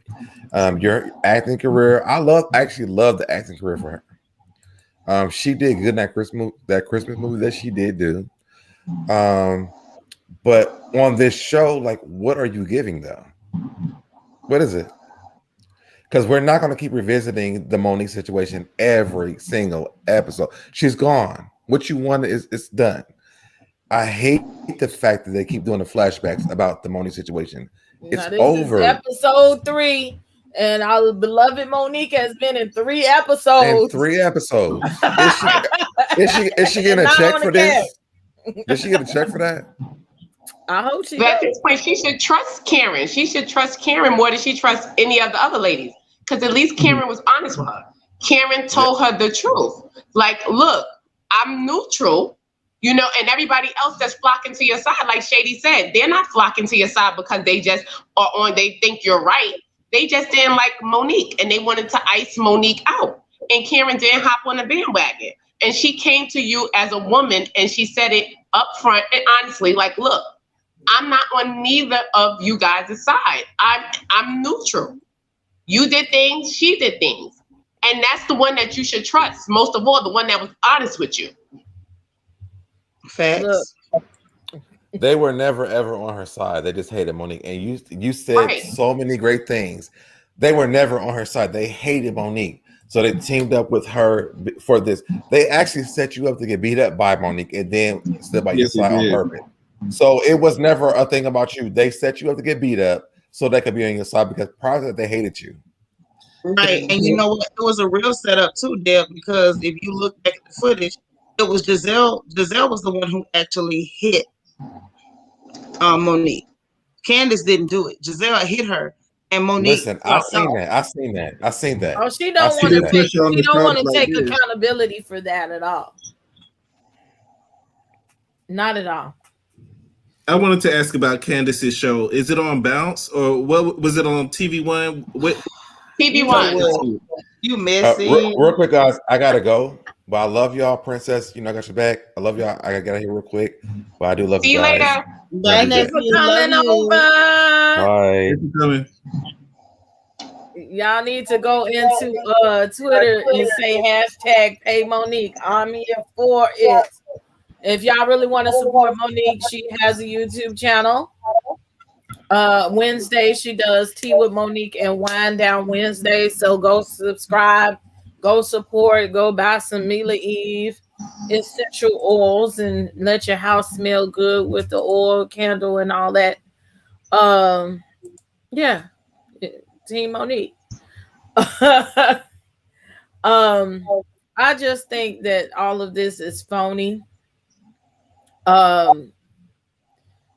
If you're gonna stay neutral, I mean, I think Candace's part is neutral, is phony. But I like the part of Karen say be neutral. And I think a lot of YouTubers need to take the definition of what neutral is and watch Karen and learn how to stay neutral. And you probably would have less problems in your life. But that's just a public service announcement. No shade intended, allegedly. So I'm gonna open up this phone line. So if y'all want to get backstage, you can and start lining up so you can say your twos and fews and get through. Okay, we're not gonna keep you long because if it's too long, it's gonna be wrong. So be mindful of what you say. Also, now it's time for us to go to this pamper party. And as you coming in, make sure y'all like and subscribe to this video. So we're gonna have to break this down in a little bit. Candace is the first one in. You know she didn't want to come to that damn party, and she fake as hell and was obviously fake as hell when she came in and made fake as hell remarks. Okay. Then she tells Giselle about her meeting with Karen because she's a fake as hell with Karen. Okay. But I noticed by then, Wendy comes in and she's fake as hell too, but she couldn't hold her face. It's like she rolled her eyes every time somebody came in. And then we got Giselle, fake as hell, and she was salty as hell when Karen came in and walked right past her. Walk on by. And that Karen didn't give her that energy. And she wasn't living for her. And I think she did the walk past on purpose. Okay, but then here go Wendy with her sauerkraut ass talking about Mia before she get here. She's open. Oh, I can hear you, Seanitra. She's open to Mia being there, but she cannot take Mia being a flip flopper when we all know that Wendy was a flip flopper when she came in the first place. As a matter of fact, she's a flip flopper this season now that she's on Team Karen and did exactly what she talked about that she wasn't going to do at the reunion. Now she has a change of heart and she's doing it and doing it well. And then they had the pregnancy game. That pregnancy game was stupid to me because Giselle didn't have sense enough to blur out the people's hands so you couldn't tell who the hell that was in the picture. Okay, Mase, what you thinking? I think the game was cute though. The game was cute. It was Except cute. she tried to shame. I like the game. The game, she had the little pictures up.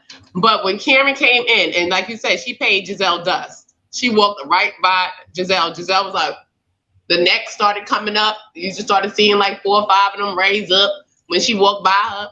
But what's her name? Wendy, new body, new attitude. She was sitting on ready. She was just waiting for Mia. She was waiting for her. And that's what was crazy because Wendy was sitting there just probably planning stuff in her head, just waiting for Mia to come sit down. And Candace running to Giselle, telling Giselle everything as usual is just corny and tired. Like, get over it, Candace. Just stop. And somebody just please rub Ashley poor feet. Ashley just need her damn feet rubbed.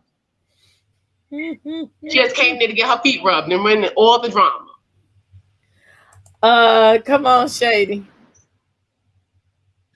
Well, I do think that the pregnancy game that they did, it was cute enough. It was not too bad.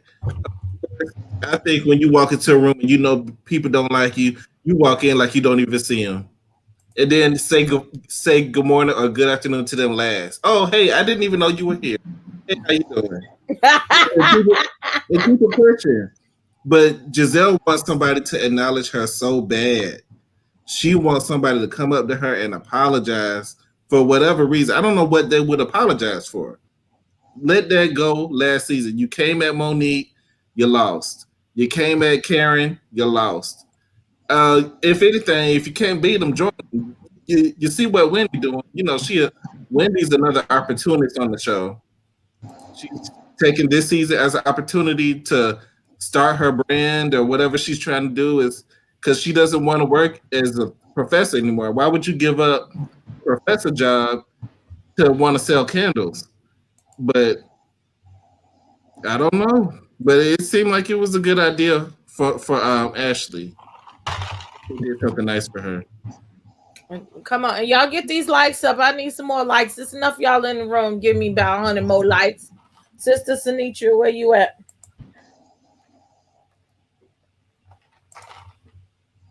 The game was okay. It was cute. Like it didn't irritate me, so that's okay. That was cool. The other thing was I did love that Auntie paid Gizzard Neck no attention. You know, she wants smoke. She's desperate for it. I think she's another one that feels like she's gonna be on the chopping block if she don't soon start delivering something other than talking about her castmate's husband's genitals. Because that's getting tired and tacky, just like everything about it, isn't it? However, Wendy, first of all, I said it before, I'm gonna say it again. Who the hell told her to name herself Zen Wendy? Like that sounds so stupid. It doesn't make sense. I'm over it. I hope I speak for the people when I just say I'm over Bubba. I'm over Bubba Sparks. I get her being Miss New Booty. The reality is she's the same old tacky Wendy. That girl bested her. And what happened was she went home, she stewed on it, and she sat there in the mirror. You know how you do when you really ain't got no quick mouth and you really can't read, like, oh, I should have said this. Oh, I should have said that. And that's what y'all saw. Y'all saw the result of, oh, I should have said. So when she came in there, she was like, if she say something today, I got it all in my head what I'm going to say to her in return. And the lady wasn't giving her no energy. Like she was like giving rebuttals and clapbacks for things that were never said. Like it was out of place. And I think the most hilarious part was that even Gizzard Neck told her, like, girl, this ain't it. And it was the shock on her face when this ain't it. And it was cute because they were like, hey, you were on the team gang up last season. Why you didn't want to be on team gang up this season? And since not, we gonna point out that you look stupid and we're not gonna help you gang up on Mia. So I think this should be interesting. I think all of it's gonna be interesting because it's not like Giselle can gang up or try to buddy up with Mia, especially after hearing that Mia said she was just a pretty face. So I mean, let's just see how it goes. That's what I say. Because this looks like a mess to me. Well, so we go to the next part with Zen Win. Okay. Wendy, I don't know. She had a whole lot of heat in her chest, and I wasn't here for it because it was so damn fake to me. So she decides to come at Mia for what happened to the other situation. So, Mia's talking to Karen and not giving her no play. And she said, well, she's mad because, I talk with my hands. And I felt like she was being extra at that moment to make sure that you knew that she was talking with her hands like she directed the choir or whatever. But then you could tell poor little Candace is still shell shocked because she sit there and say, well, you have to be watchful if you talk with your hands up in here like little punk. So then, Mia is still looking like, well, do you want the smoke or not? And then Wendy, I think she felt strength in numbers, one was going to do that and play the victim and say, well, you don't talk with your hands in my face. And, but this is Zen Win. And I got time today. Tick tock. Tick tock. Yeah. That was just like the worst reads that honey. Rehearsed. She was sitting there planning it. She was planning everything she was going to say. She was Mia. That's why I told you. She sat down in the mirror and basically said, I say something. I should have said this. I should have said that. And so that's why it came off corny. And then somebody pointed out the other night that it was kind of the same cadence that Phaedra gave Kenya. Y'all know. So it's like I kind of got the feeling when I heard that maybe that person was right. And maybe she was watching old reads of Housewives episodes and tried to like do an imitation. Wendy is giving me way too fake. Like, I don't mind your body being fake, honey, but let's get the real personality. Even if it's nasty, just bring it on. We don't like you anyway. So don't be phony. TikTok, Seanitra. TikTok. I got time. Very dry and very rehearsed. I wonder if her mama gave her that bad. Well, her mama is spicy. She ain't got that from her mama. Not her mama. I think one of them kids said that to her. It wasn't her mama. Yeah, her mama ain't do that one. Because mama looked like she could read somebody down. It was the kids. Yeah. I'm here. Now, I was here right after that. I'm here for Miss Mia. She looked like, girl, bye. And just when she got up and left, like, good night. She didn't give her no play, was not fazed by her.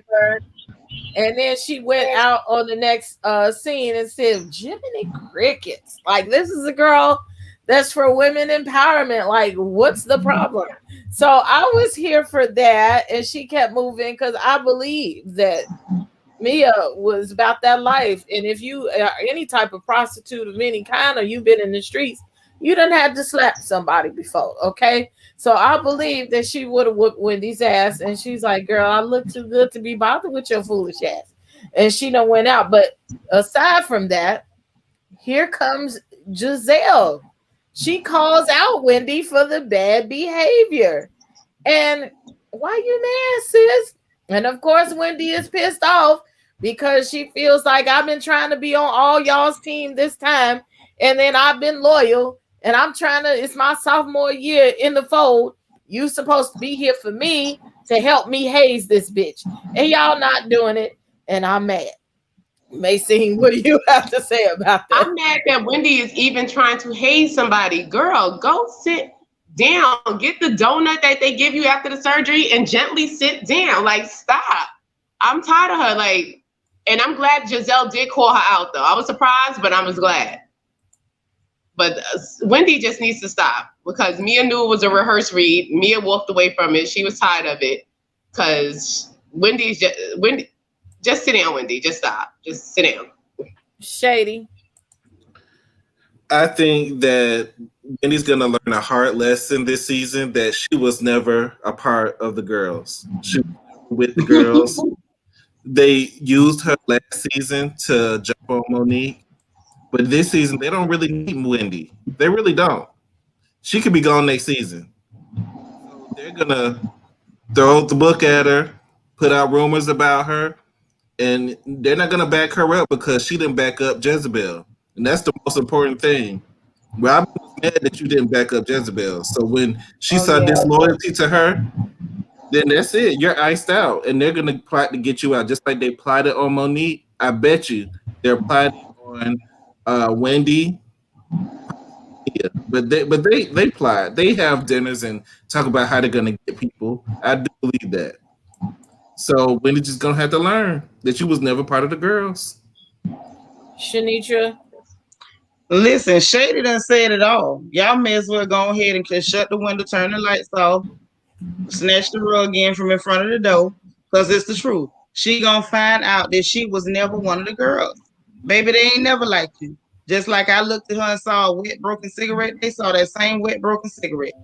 They are mean girls. They are not going to extend no olive branch and try to be close to you and help you, act like they're running the Build-A-Bear workshop and build you into no pretty girl. Girl, they just saw you and rejected you on sight. The only purpose you played was being the loudmouth that was slithering down the stairs with that strange shape. That's all. That's the only purpose you served. And now that you don't want to be the loudmouth with the strange shape that slithers and barks at people, and you want to be Bubba Sparks, them people showing you. You might have went and got you a new booty, but you the same old Wendy that they don't like. And you got to learn today.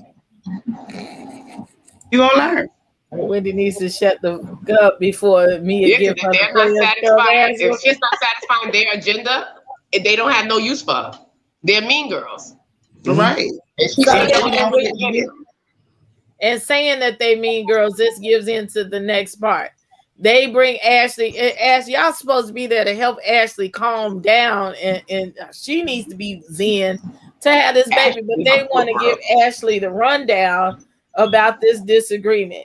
But I do like this part of Candace, is she went to the side and said, "I don't know why Wendy thinks she need to puff up her chest with me, bitch. We know you are not about that life." And again, like I said last week, you just got them titties done. You get into a fight, you can bust a titty. You don't want to do that. You've invested too much money into your surgery, into your face. And I'm a slapper. That's my go-to by nature. I'll slap a bitch. Then we'll get to fighting. Now you just got your nose and your Botox done. You don't want me to slap the shit out of you. Okay. Why would you even, in all that mouth that makes somebody do that to you? So I understand where Candace is coming from. Baby, you ain't got to front for me. Okay. Well, Candace can relate because she's telling her, like, hey, I was selling wolf tickets and got shifted. Don't you go selling wolf tickets and get shifted. Like in reality, neither one of y'all ain't got them hands. Y'all all mouth and your hands are not up to date. And it's okay if your hands are not up to date. We're grown women. We don't need to be scrapping like we in the schoolyard, okay? Make no mistake about it. But I think Candace had her come to Jesus moment when she saw her life flash before her eyes and her wig stayed in place. So Candace ain't trying to go down that road no more. And she's trying to counsel, Bubba Sparks before Bubba makes a mistake, okay? And Bubba needs to cut it out. If that girl haul off and pop you real good, because Mia don't look like a slapper. Mia look like she throws slugs. And so if she haul off and drop them D's on you, you got to understand, if they get in a fight, Mia can afford to go get all her stuff put right back. Bubba Sparks, on the other hand, is waiting for another good PPP loan because she's sitting up there crying about 20 racks. And this is somebody that don't care about 20 racks. So you always got to remember when you have something to lose and the other person will lose nothing. The money it would take Mia to put her face right back where it was, she won't miss it. The money it would take to fix Wendy's face, she ain't even made it yet. So you got to always recognize where you are. All fingers ain't the same length. Stay in your lane and recognize your measurement. That's what I need Bubba to do. Bubba, you got your new body, baby. Stay home and work on that stiff behind silhouette challenge that you gave us. Work on that, stretch, do some yoga, try some Pilates.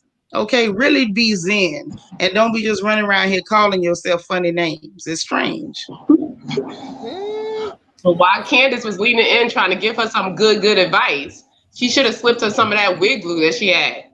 That's what she needs to, because if Mia reach up and yank her wigs, she needs to just slip her some of that wig glue and be like, look, line your front with a little bit of this, because the way your mouth is running, you're about to get a little snatch. So we don't want we don't want to see what Wendy looked like under that wig. I definitely do not.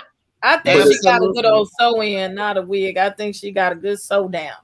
No, that was a whole wig. That was a whole wig. And I'm gonna give Bubba Sparks credit. But wigs are better than they were last season, because before last season they were sitting up there like a baseball cap. The only thing missing was a pinch. So this time, she took her time. Somebody installed them wigs properly. I'm proud of her.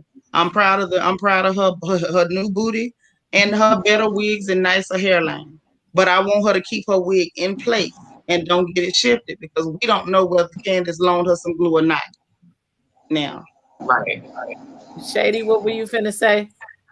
Well, what I was saying was, if Candace learned her lesson from that ass whooping, then that's the most important thing. You learned the lesson. You learned that you don't need to put your fingers up in people's face. You learned who you can and who you cannot do that with. So maybe that was a lesson that you had to learn. So I just want to see growth in all things. So if she's learning that, hey, maybe that's not the right way to take, I think it'll be beneficial for her in the future. So maybe she'll learn from it. Okay, well, this last couple of parts here in this scene. Now, Giselle wants to get to know Mia without Karen, is what she says. And I think it was real shady, but I do like that she's in her low class ass way is trying to be open to Mia still, since she's confused about the text messages and what's happening and what's not. Also, it was real tacky, but I do like that the girl was straightforward and said she was low-key snitching on them hoes, Robin. And that's how they really wasn't friends in the first place. And saying, well, I ain't met you before, but they said you was a drunkard. Hi, my name is a scholar. I thought that was some tacky shit. What do you think about that, Mase? Yeah, that was funny. That was really funny. But Giselle, poor Giselle. But that was funny. That's all I gotta say about that one. Shady. I don't think that it'll be something that I would have told somebody the first time that I met them, but maybe after getting to know them, I would, if we were becoming cool, I would let you know, hey, they was saying certain things about you. But the alcohol thing, that was lazy as hell, because we've never seen Karen out, except for that one time when they was at the bar. But everybody was drinking then, so it's like you can't even have a social drink with nobody these days, before everybody starts accusing you of being a full-fledged alcoholic. It's levels to this. Maybe I just like having a drink when I get home from work. Does that make me an alcoholic? So I do think that she has a job. A scholar has a job. Yeah. She's there to, try to take Robert's position. So she had to pass the torch along. But maybe she could have pulled it to the side or something. But I just think it was tacky of Robin to even say that to somebody before they, meet Karen, to try to put an image of who she is out there before they even meet. So you already don't like her. I don't like it when people do that. So, but look, y'all are missing it. Y'all, as Robin was there, And the scholar did that shit to put Robin on blast because she turned her nose up soon as she said it, and Giselle was looking like, "Ooh, ain't that your girl?" But she You didn't know, say Robin's name. She didn't say Robin's name. She could have said. she said them. Robin introduced her into the party and said, "This is my friend, a scholar." So it's obvious who told her about Karen. Seanitra, are we friends like that? You got any friends like that? No, No, I but ain't got no friends like that. My friends act like me. I can tell you this much. What I got to say about that is a scholar is very pretty. A scholar's very, very pretty. That's all I got for that because to me that was tasteless, and it lets you know that she may as well she may well be their actual friend by just judging by the level of tackiness that she brought to that moment. Because it's like you don't even know this lady, and you throwing shots. Like you don't walk into a situation where you don't know people making enemies. Like you don't do that. I don't care how cool I am with you. You bring me into a room full of people. I don't care what you said about that person before we got there. I'm not gonna throw shots at that person. Now, I may not go and hug and kiss them all over because I know y'all not cool. I may want to lean back and watch this person for myself. But walking into a situation throwing shots, that was real tacky. That's why I said all I got for her is she's really, really pretty. I'm not impressed. All right, we're taking calls in like 5 minutes, so y'all can start coming backstage. The ends where they come back into the fold. And one thing that comes up is Mia mentions that she went from a bartender to a stripper slash escort. There's a name for it. You know, I know about these places. You don't have to. They're like white They're strip clubs. gentlemen's clubs. They're Yeah, gentlemen's yeah, they clubs. white people strip clubs. They not like the Pank, okay?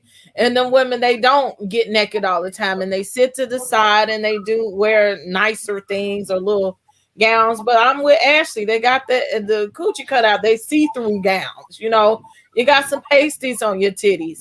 Okay, so he probably did scoop her up and was like, let me take you out of this place, man. You look a little bit too nice of a girl, young girl. Come let Big Daddy take care of you. And he probably was tricking off on her for a while. And, men go to the gentlemen's clubs to sit and talk to strippers. If you ever go to one, sometimes they don't let them clap their ass in their lap. They sit there to drink and have companionship. And I can get some men on here that will tell you that. Okay. So he probably was tricking off and drinking with her. And he said, well, come on, let Big Daddy take you out to a real dinner. And she probably was like, no, you a trick.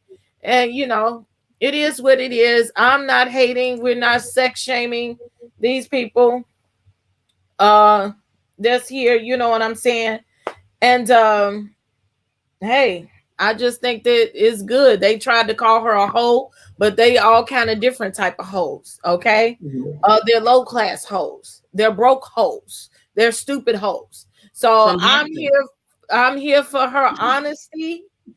And Karen old ass talking about she want a pole. Look, honey, she got that body, but the bones still be the same under that body. I don't trust it. I think you should just walk around the pole, Karen, not jump on the pole. Okay, if you get one, just stand there and look cute next to it. But doing all them tricks and shit, we don't want you to hurt yourself. It ends with a scholar praying for that baby.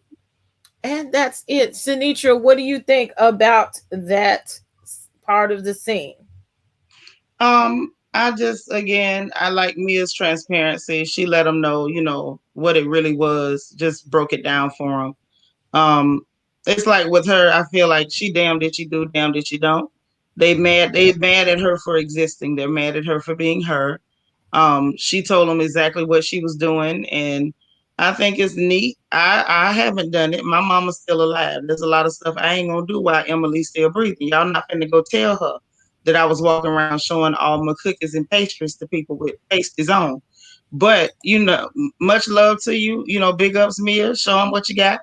And the people with all this with all the judgment, those ladies, it's like there's a lot of men who end up marrying girls right out of clubs that are as dirty as the Pink.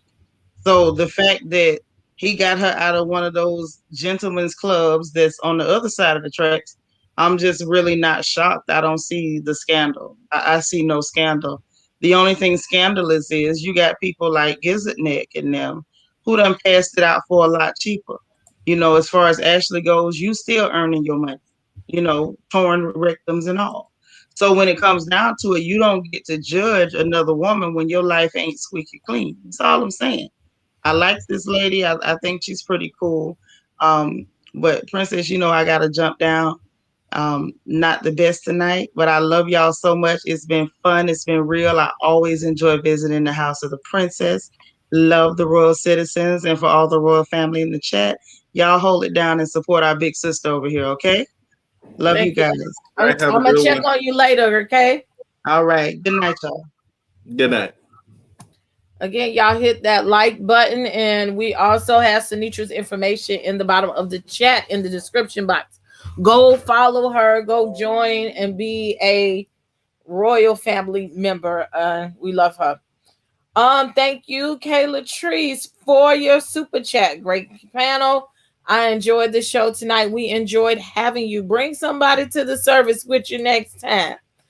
A decent person is within, not the profession. Ooh, I love that. Also, again, hit the like and subscribe button. We got some little cash apps down here. Give to the offering plate for the panelists. Okay, they have needs, and I want them to keep coming back. When I was about 11 years old, I rehearsed cussing. You goddamn motherfucking bitch until I had it down, and I immediately knew that Wendy rehearsed that week. Mase, what do you think about the strippergate issue? Well, I don't think nothing's wrong with it. I used to be a bartender. I was a bartender for years, but I was not at a strip club though. I did bartend one time for a strip. It was like the traveling strippers.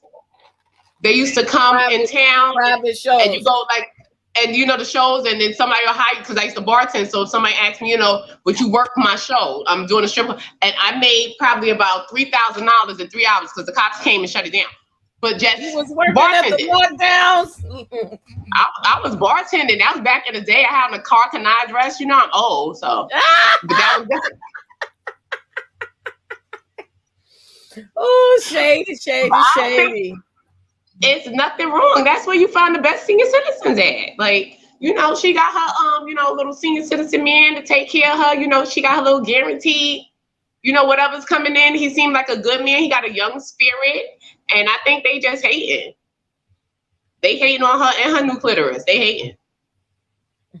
Shady, you muted. You can't always find a good one in the church house. Sometimes you got to go to the whole house. But straight to the whole house. I'm from Atlanta, and we don't have strip clubs where people wear gowns, where the ladies wear gowns. I've never seen that in my life, so I don't even know what that would look like. Or maybe you just have a cutout. Or I don't know. They got one somewhere down there. It might be in Atlanta. It might be in the outskirts. The asses is just out. Yeah.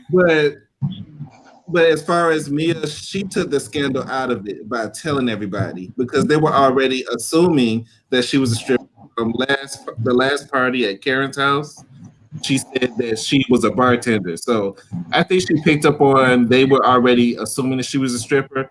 So let me just nip it in the bud and just say I am. So now what you gonna say?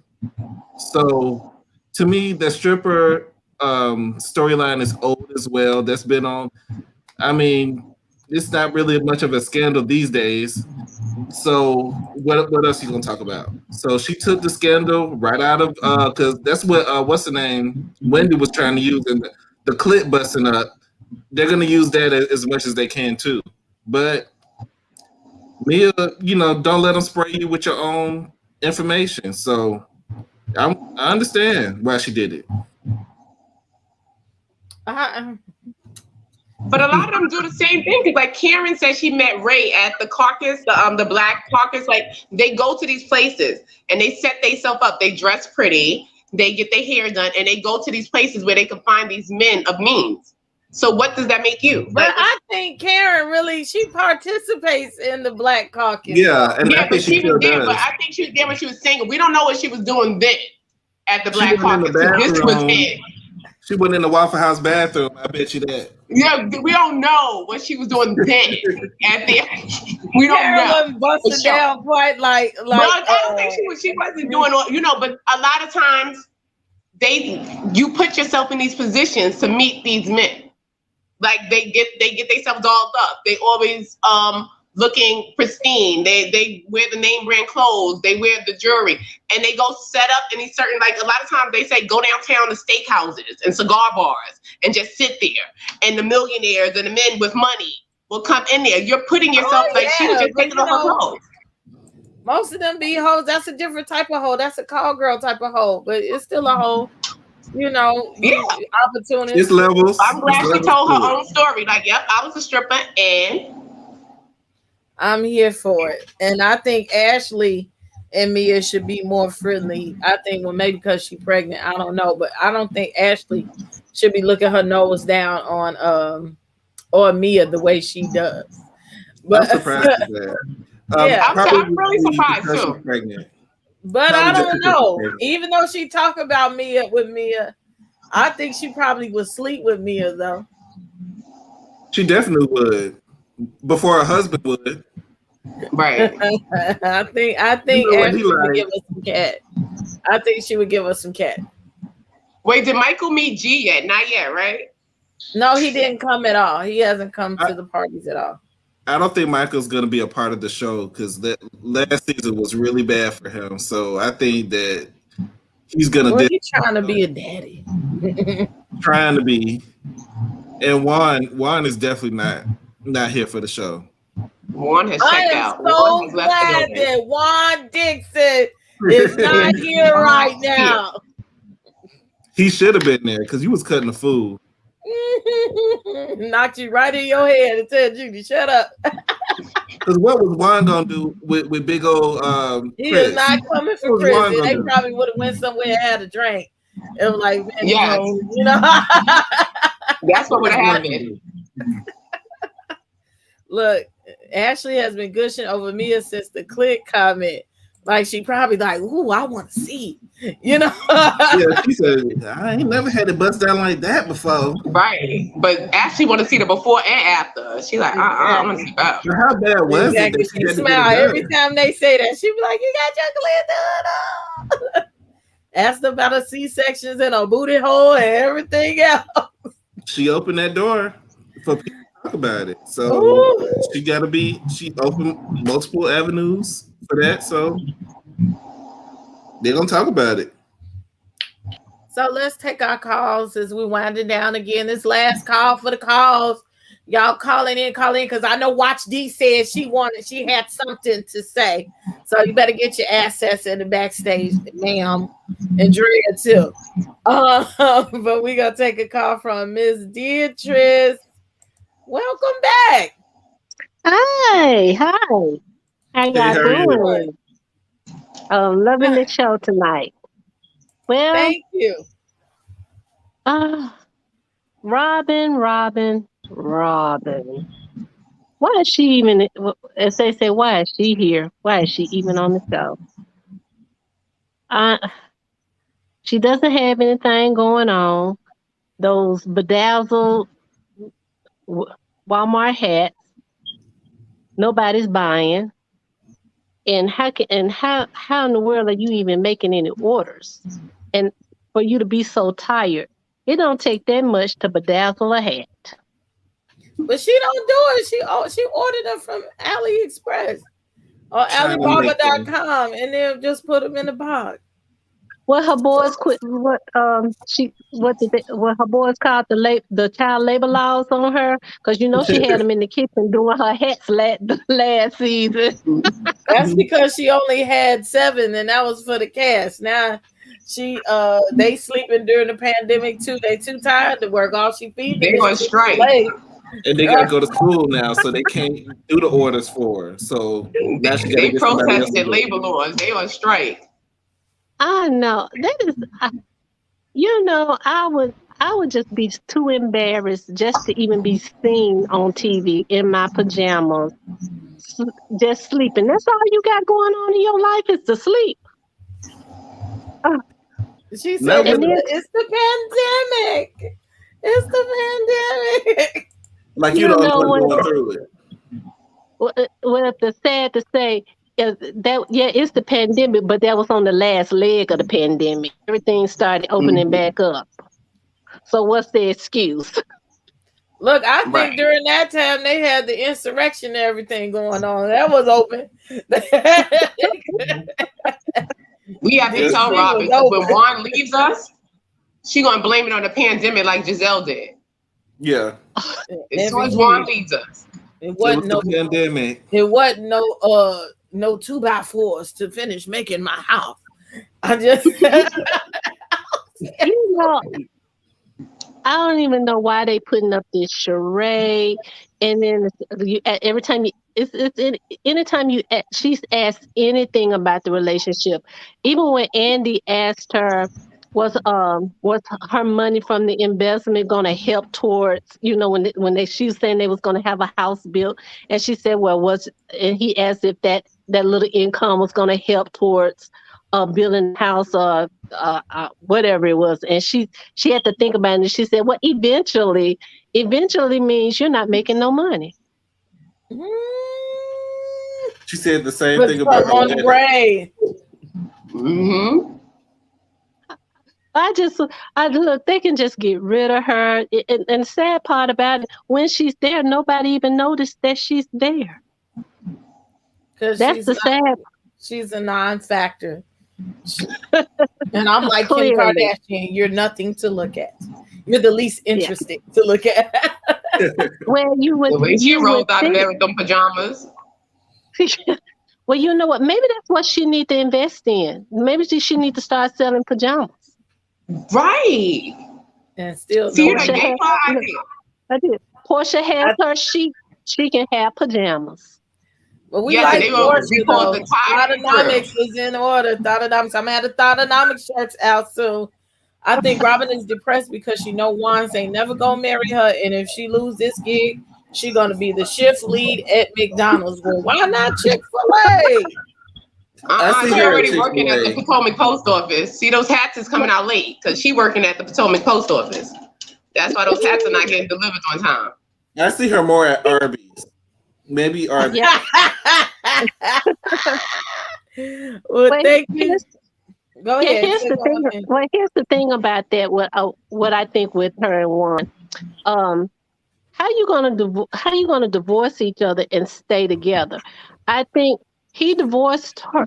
The reason why they got a divorce was so he wouldn't be liable for any of her bills, and so they found it cheaper and economical just to live together. They're just roommates. With They no are benefits. just roommates, but he They are. tweeted and he had a girlfriend or whatnot, so she got mad at that. You know. And lastly, Yeah, but when they probably broke up, it was probably because she lost his money. Mm-hmm. probably so. And lastly, I wanted to touch on. I'm so sick and tired of Candace bringing up. Oh, but you wasn't there. You wasn't my friend, and it really hurt me. You know what? We all have friends that have other friends, and we have friends that don't mesh. So get over it, Candace. Grow up. Let grow up and learn how to be an adult. Is you over here trying to make Karen feel bad because she decided to stay neutral? That's what friends do. They stay neutral. They don't get into it because they don't want to pick any sides, because if I'm friends with you and you, I shouldn't be made to pick a side. I should be able to tell you when you're wrong and when you're right. And Candace Right. just needs That's to a real friend. Yes. yeah. Dorothy needs to clip that clip the umbilical cord and let Candace be an adult. Okay, thank you, Miss Beatrice, for calling in. Make sure you I continue to support us. We thank you very much. Thank you. I will. Thank you. All right. Bye. Bye-bye. Bye. Right. California cutie, you real petty for that one. But did she die? Candace eat a Snickers. Hey, Uncle Charles. Uncle Charles is in That the Uncle Charles? building. Yes, it's Uncle Charles. Y'all I follow miss Uncle him. Charles. He finna come have a big YouTube channel. Just look up Charles Maybrick in YouTube Oh yeah, I miss him. and follow his YouTube station. He got some good stuff that's about to come together. So we have Miss Cat in the building. Hey, Cat. Hey y'all. Hey y'all. How y'all Hi, doing Kat. tonight? Hey. Oh, I just had one thing to say. I'm sick of Zen Win. I don't want it no more. I don't want to buy a t-shirt. I don't want no candles. I don't want no socks. I don't want no pajamas. I don't want nothing. That part where she was preparing herself to talk off and pop off at Mia, she was so ready to pop off at Mia, she couldn't get nothing out. She was stumbling over her words. Like Mia was just sitting there like, honey, it's okay. It's okay. I got you next time. Okay. She was like that. Like she was talking to her like a child. Like, girl. Because she did son her. She did son her. That's the problem. That's why she had to leave. Yeah, she was like, girl, bye. Yeah, that was a premeditated read. She had a premeditated read. That's why she had to leave. Like, this is premeditation. I gotta go. Bye. Yeah, it was very rehearsed. But and she just left you out in the street in broad daylight. I didn't like that. But do y'all think the reason why Robin's acting like this is because she found out that Juan was, stepping outside the relationship again, allegedly? Well, that ain't nothing new. It's not like he stopped cheating. He probably got tired for a while and wasn't cheating, but he's been in the street or allegedly that stuff. Yeah. I think she knows. But they weren't even together for a while. Right. And then if she knows that he's cheating, if she knew that he's cheating, that's even more reasons for her to get up, put her stilettos on, readjust that wig, take that boring hair off, and I don't even know if it's fake hair or not, but she just needs some new hair. It's just she needs to go back to the short. Well, she needs to wrap it up and put it under a stockings cap and put a new wig on. And she needs to tiptoe, even if she go out in the backyard and like hide, act like she went somewhere, and then come back in like, oh, I'm exhausted. Make him wonder where she's at. Make him look for her. She's not doing none of it. She's not going to come up with that. I don't understand. You think this season, after 6 seasons, we're 6 seasons in, you think by now Robert would have a storyline that we could understand? But I don't, other than being the shadow, she just like being somebody's doormat. I don't get it. Well, she getting that check. She's getting that check. Good question. Is Robin pregnant? That's an interesting fact. How old is Robin? Yeah. But no, last she like 40 something. The last episode, Juan was talking about he wanted a little girl, but I feel like if she ain't taking care of the other kids, you don't need to add to her struggle. No baby didn't get to brush their teeth for nothing. He gonna get another girl with somebody else.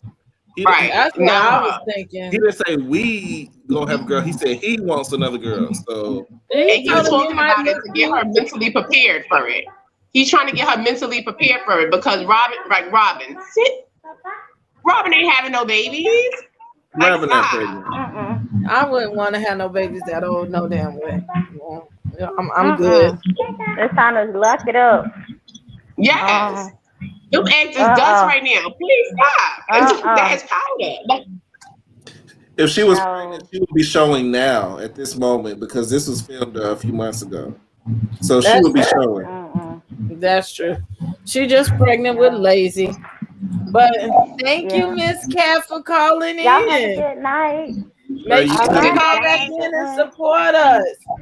I will. I'll keep y'all. I'm gonna retweet this on Twitter now. I'm gonna tag some people. Oh, please. Put us up there. Thank you. We appreciate you. All right. Have a good one. All right. You too. Oh, look at here.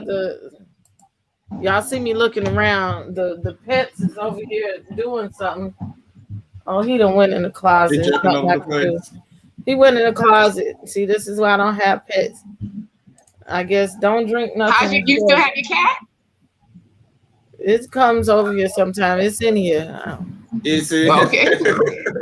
Hey, no, don't talk back. Okay, get out of there. Watch D. How you doing? Hey, first of all, great show. Can you hear me good? Yes, and thank Yes. you. Great show. I loved it, love it as always. Now, first of all, let's get into Robin Lazy ass. Jesus. Chill. I Lord, need I some mean, shades for the read. I just cringe. I just really cringe. It's like every time I see her and Juan interact with each other, all I get is he's only there for the kids, the hot mic moment. That's all I get every single time, and it exudes it every time. He's in there. Robin, what are you doing? Every time he talks to her, it's something about like what she's like. He's done. He's done. And I even said it in the chat. If she want him to pretend like we together for this show, you need to pretend like you my wife. You need to pretend that mother. You need to do something. I'm not about to be the only one. It's no way it should be like that. Like I'm sorry, she should have got up and made breakfast for the next kid and have him having breakfast while he there. She should have. Right. You lay back down that little like, what is 3 minutes gonna give you, babe? And then you brushing this off to the kids. Mm-hmm. And just like she said, I felt Did you for the hear the baby when she teacher? said, yes, I was just about to say it. That's Yes, embarrassing. I felt for that baby because I know he's like, I mean, and that was the youngest one on top of that, I feel like. So it was like, wow, she's like, but I like that she said, you need to make, your mother needs to make, like your mother, and that's Mm-hmm. exact. I'm glad they aired that because she need that. I hope she's watching this back like, damn, I But really that was do. just I hope she takes embarrassing. it. Very That's embarrassing, embarrassing. but it might be what she need. Honestly, for the world to see how she's being as a mother. And it Somebody was else, shady for them to put it on camera like that. You know, it Bravo might be don't what do she it. need. It might be what she need. I was here for it. Sometimes you need to look in the mirror, and obviously she ain't seen it all these 6 seasons. She ain't seen it. Somebody said in the chat Right. that they haven't seen her make a cooked meal all the we really have not. She like what bothers me is when she said she got 2 kids and she can't remember their names. Baby, I got more nieces and nephews and I remember their names. You remember when she said that? She was like, I can't even remember the second one name sometimes. Like, what? Okay, I do some of that sometimes too. Wait a minute, hold on. Miss Candace Lane, thank you for the super chat. Great show.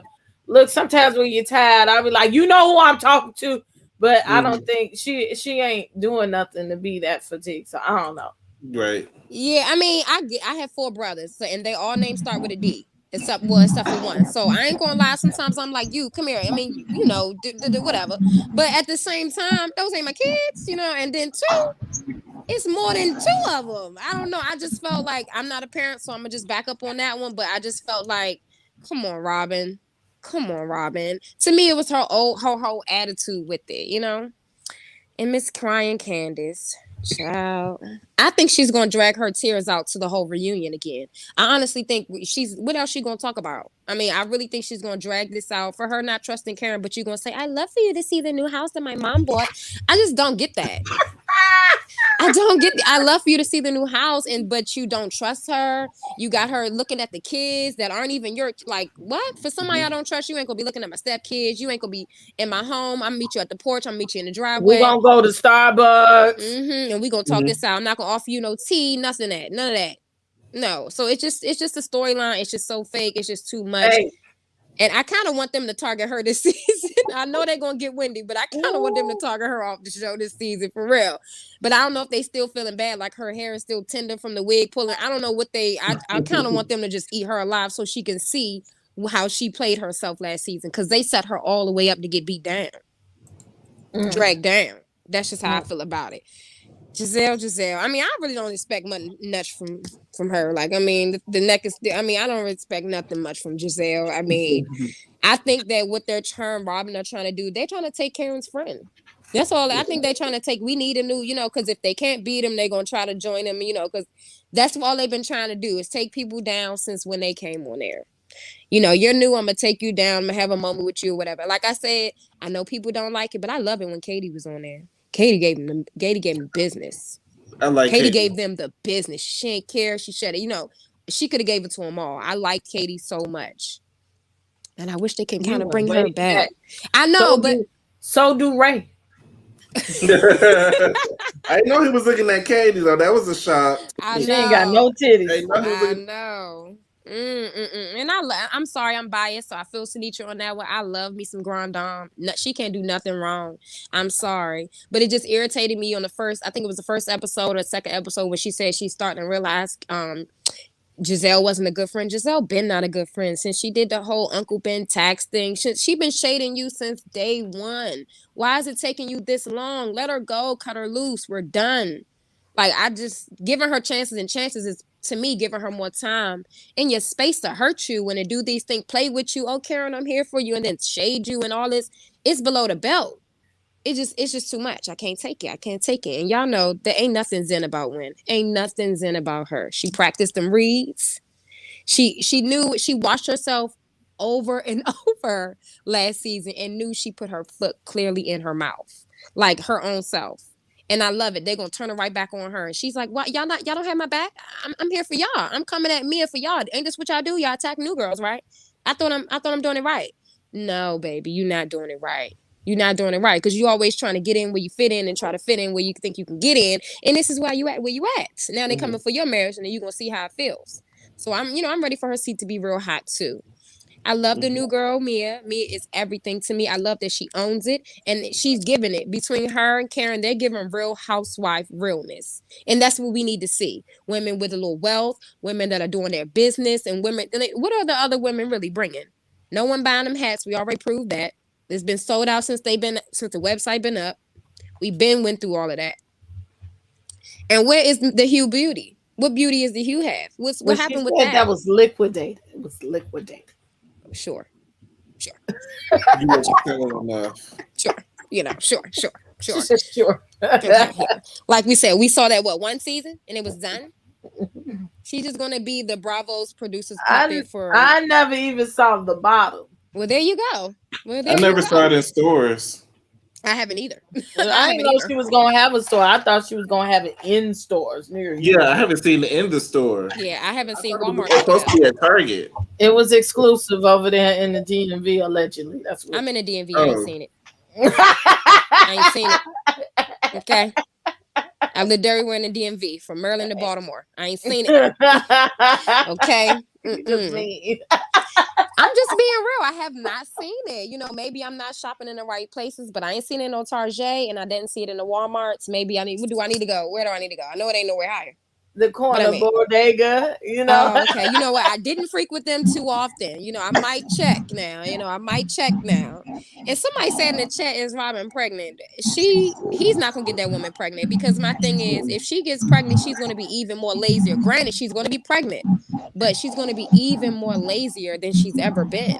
And she's gonna use that whole thing. You know what I'm saying? She's gonna be hurting her first month. She can't walk. 12 hours of sleep. Oh yeah.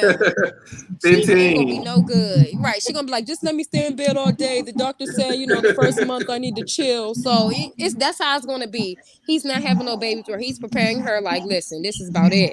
As soon as this season over, we're done too. This is a wrap.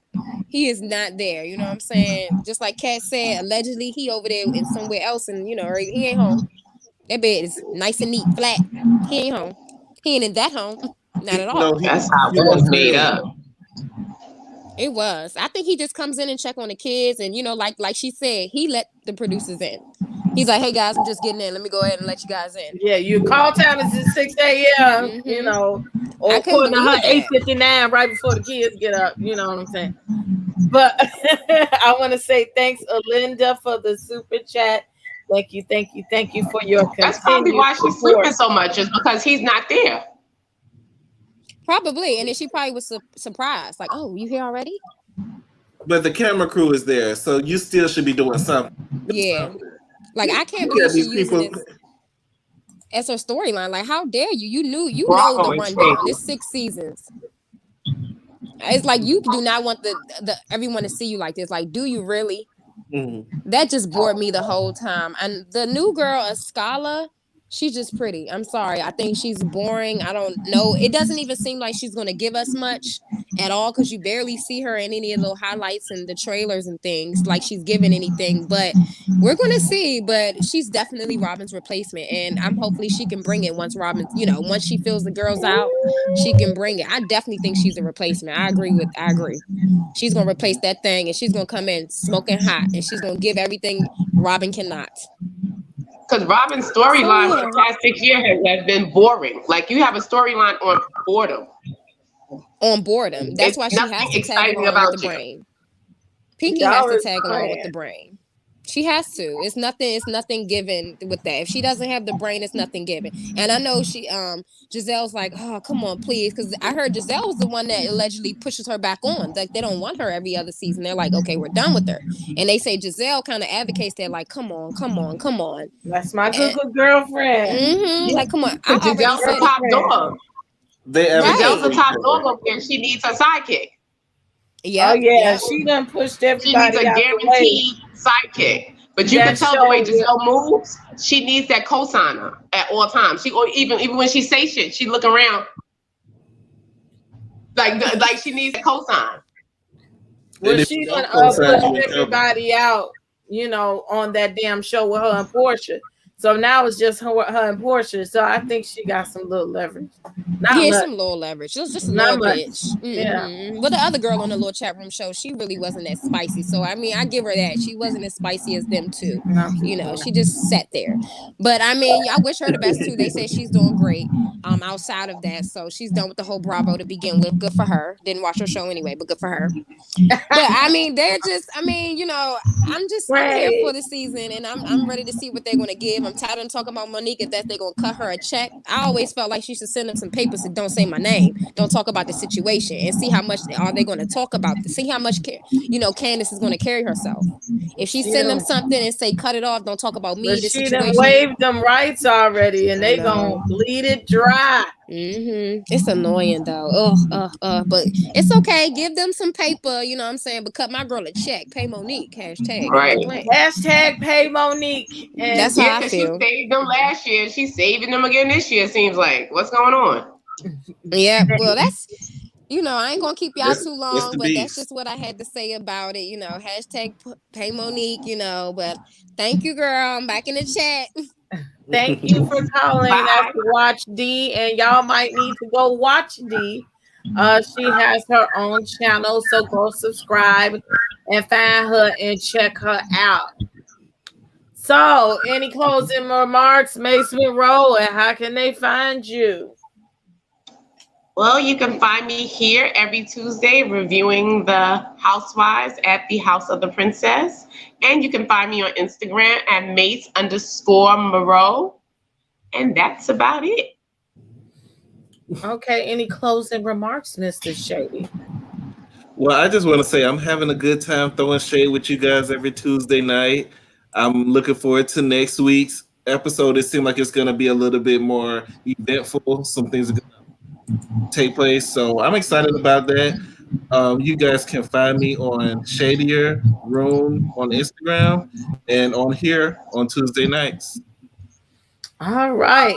Well, I love you guys. Thank y'all for constantly being a part of the panel. And I want to thank everybody for coming and to see us and supporting. We had a big turnout today. We have as many as 300 people in here tonight. I'm feeling it.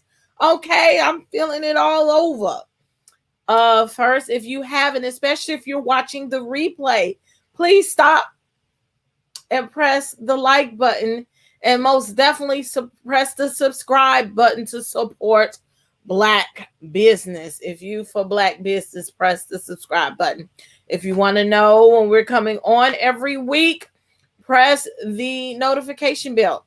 You want to know when we're coming on all the time, go to the notifications and press all. So that is very, very, very, very important part of our program. This is the Crown Jewels channel, Crown Jewels panel, and they are supporting me in this endeavor. And I also want you to support them. They have the Cash App down at the bottom until we get some super chat income. Can you give them some gas money or support the person that you like the most? I'm not a hater. And Shady said me. Thank you, Andrea. So with that, we are here every week, serving you real Potomac realness. Now, every now and then we might have a guest to ring the doorbell and come on in. You just never know. Also, I want to tell y'all to watch my brother tonight, Brother Doma T. Pongo, award-winning journalist, tonight at 9 o'clock. It's on like right now. True Crime on MTV. I'm going to get another flyer for them, and I just got to get right, say it's okay to replay it. And we're going to put it on in there. So even if you watch the rerun on MTV, do that. And of course, support the Downing Brothers on True TV on Thursday nights at the Backyard Bar Wars. Support Black business. Thank you for coming. Thank y'all for the compliments. Continue to share this live. Help us grow. Tell your friends, tell your mama, tell your cousin and them, okay, that you like the show. Also, tweet and tag them people over at the show. Bravo. Who else? LaDom, LeGrandom, Karen, Robin, Ascale. That's what I call it. Escala, Juan, Michael Darby, Ashley Darby. I tags everybody, okay? Eventually somebody gonna see us if they ain't already watching in the bushes, because I'm here for it. Okay, drop the link for my son. Okay, I'm going to put all of that in the description box so y'all can have it, because I gotta find it. Yes, thank you so much, Sister Egypt. Thank you, Lady Queen. Thank you, California Cutie. I thank y'all for y'all continued support. Again, also, we're going to start adding more content to the channel. Y'all met my children. Now y'all know that I'm an old lady, so they was in here yesterday night.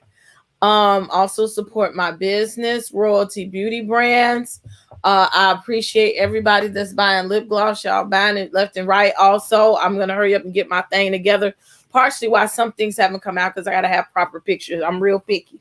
And this is, y'all see all these boobs, but they serving the Thotonomic shirt. So the Thotonomic shirt will come in this pink, and it will come in black and heather gray as well. The House of the Princess shirts. We're not friends. I got some other saying, it's going to be 2 different styles of the House of the Princess. I'm going to get those out, and then eventually I'm going to come, I have some sample hats and stuff in hoodies for the fall.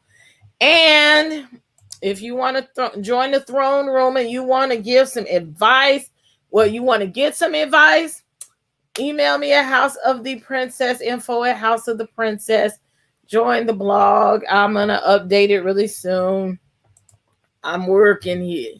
So I do appreciate all of this stuff. We have a Facebook group, House of the Princess, as well. Hi to anybody in the group watching this live. We'll love you. Follow me on Instagram and Twitter and all of that good stuff. I just appreciate all of the support, trolls included. Thank y'all for just staying with me, watching me grow, and continue to bring y'all not only myself but my comrades, and introducing y'all to a new audience and new people that you have grown to love as well. And with that being said, this is House of the Princess, where we're 50% righteous and 50% ratchet. I am Princess AV. Please press the like, subscribe, and share button and notification bell. You have a great night. Love you. Bye. Good night.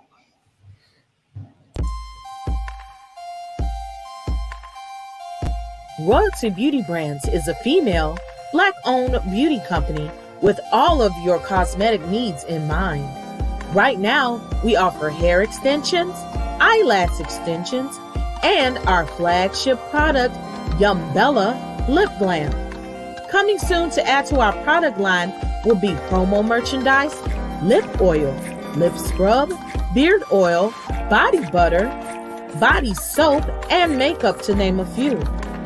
Every product is vegan friendly and carefully made with the consumer in mind. Check out our Royalty Beauty brand social media and go to our website to sign up for our exclusive mailing list for discount codes and to place an order.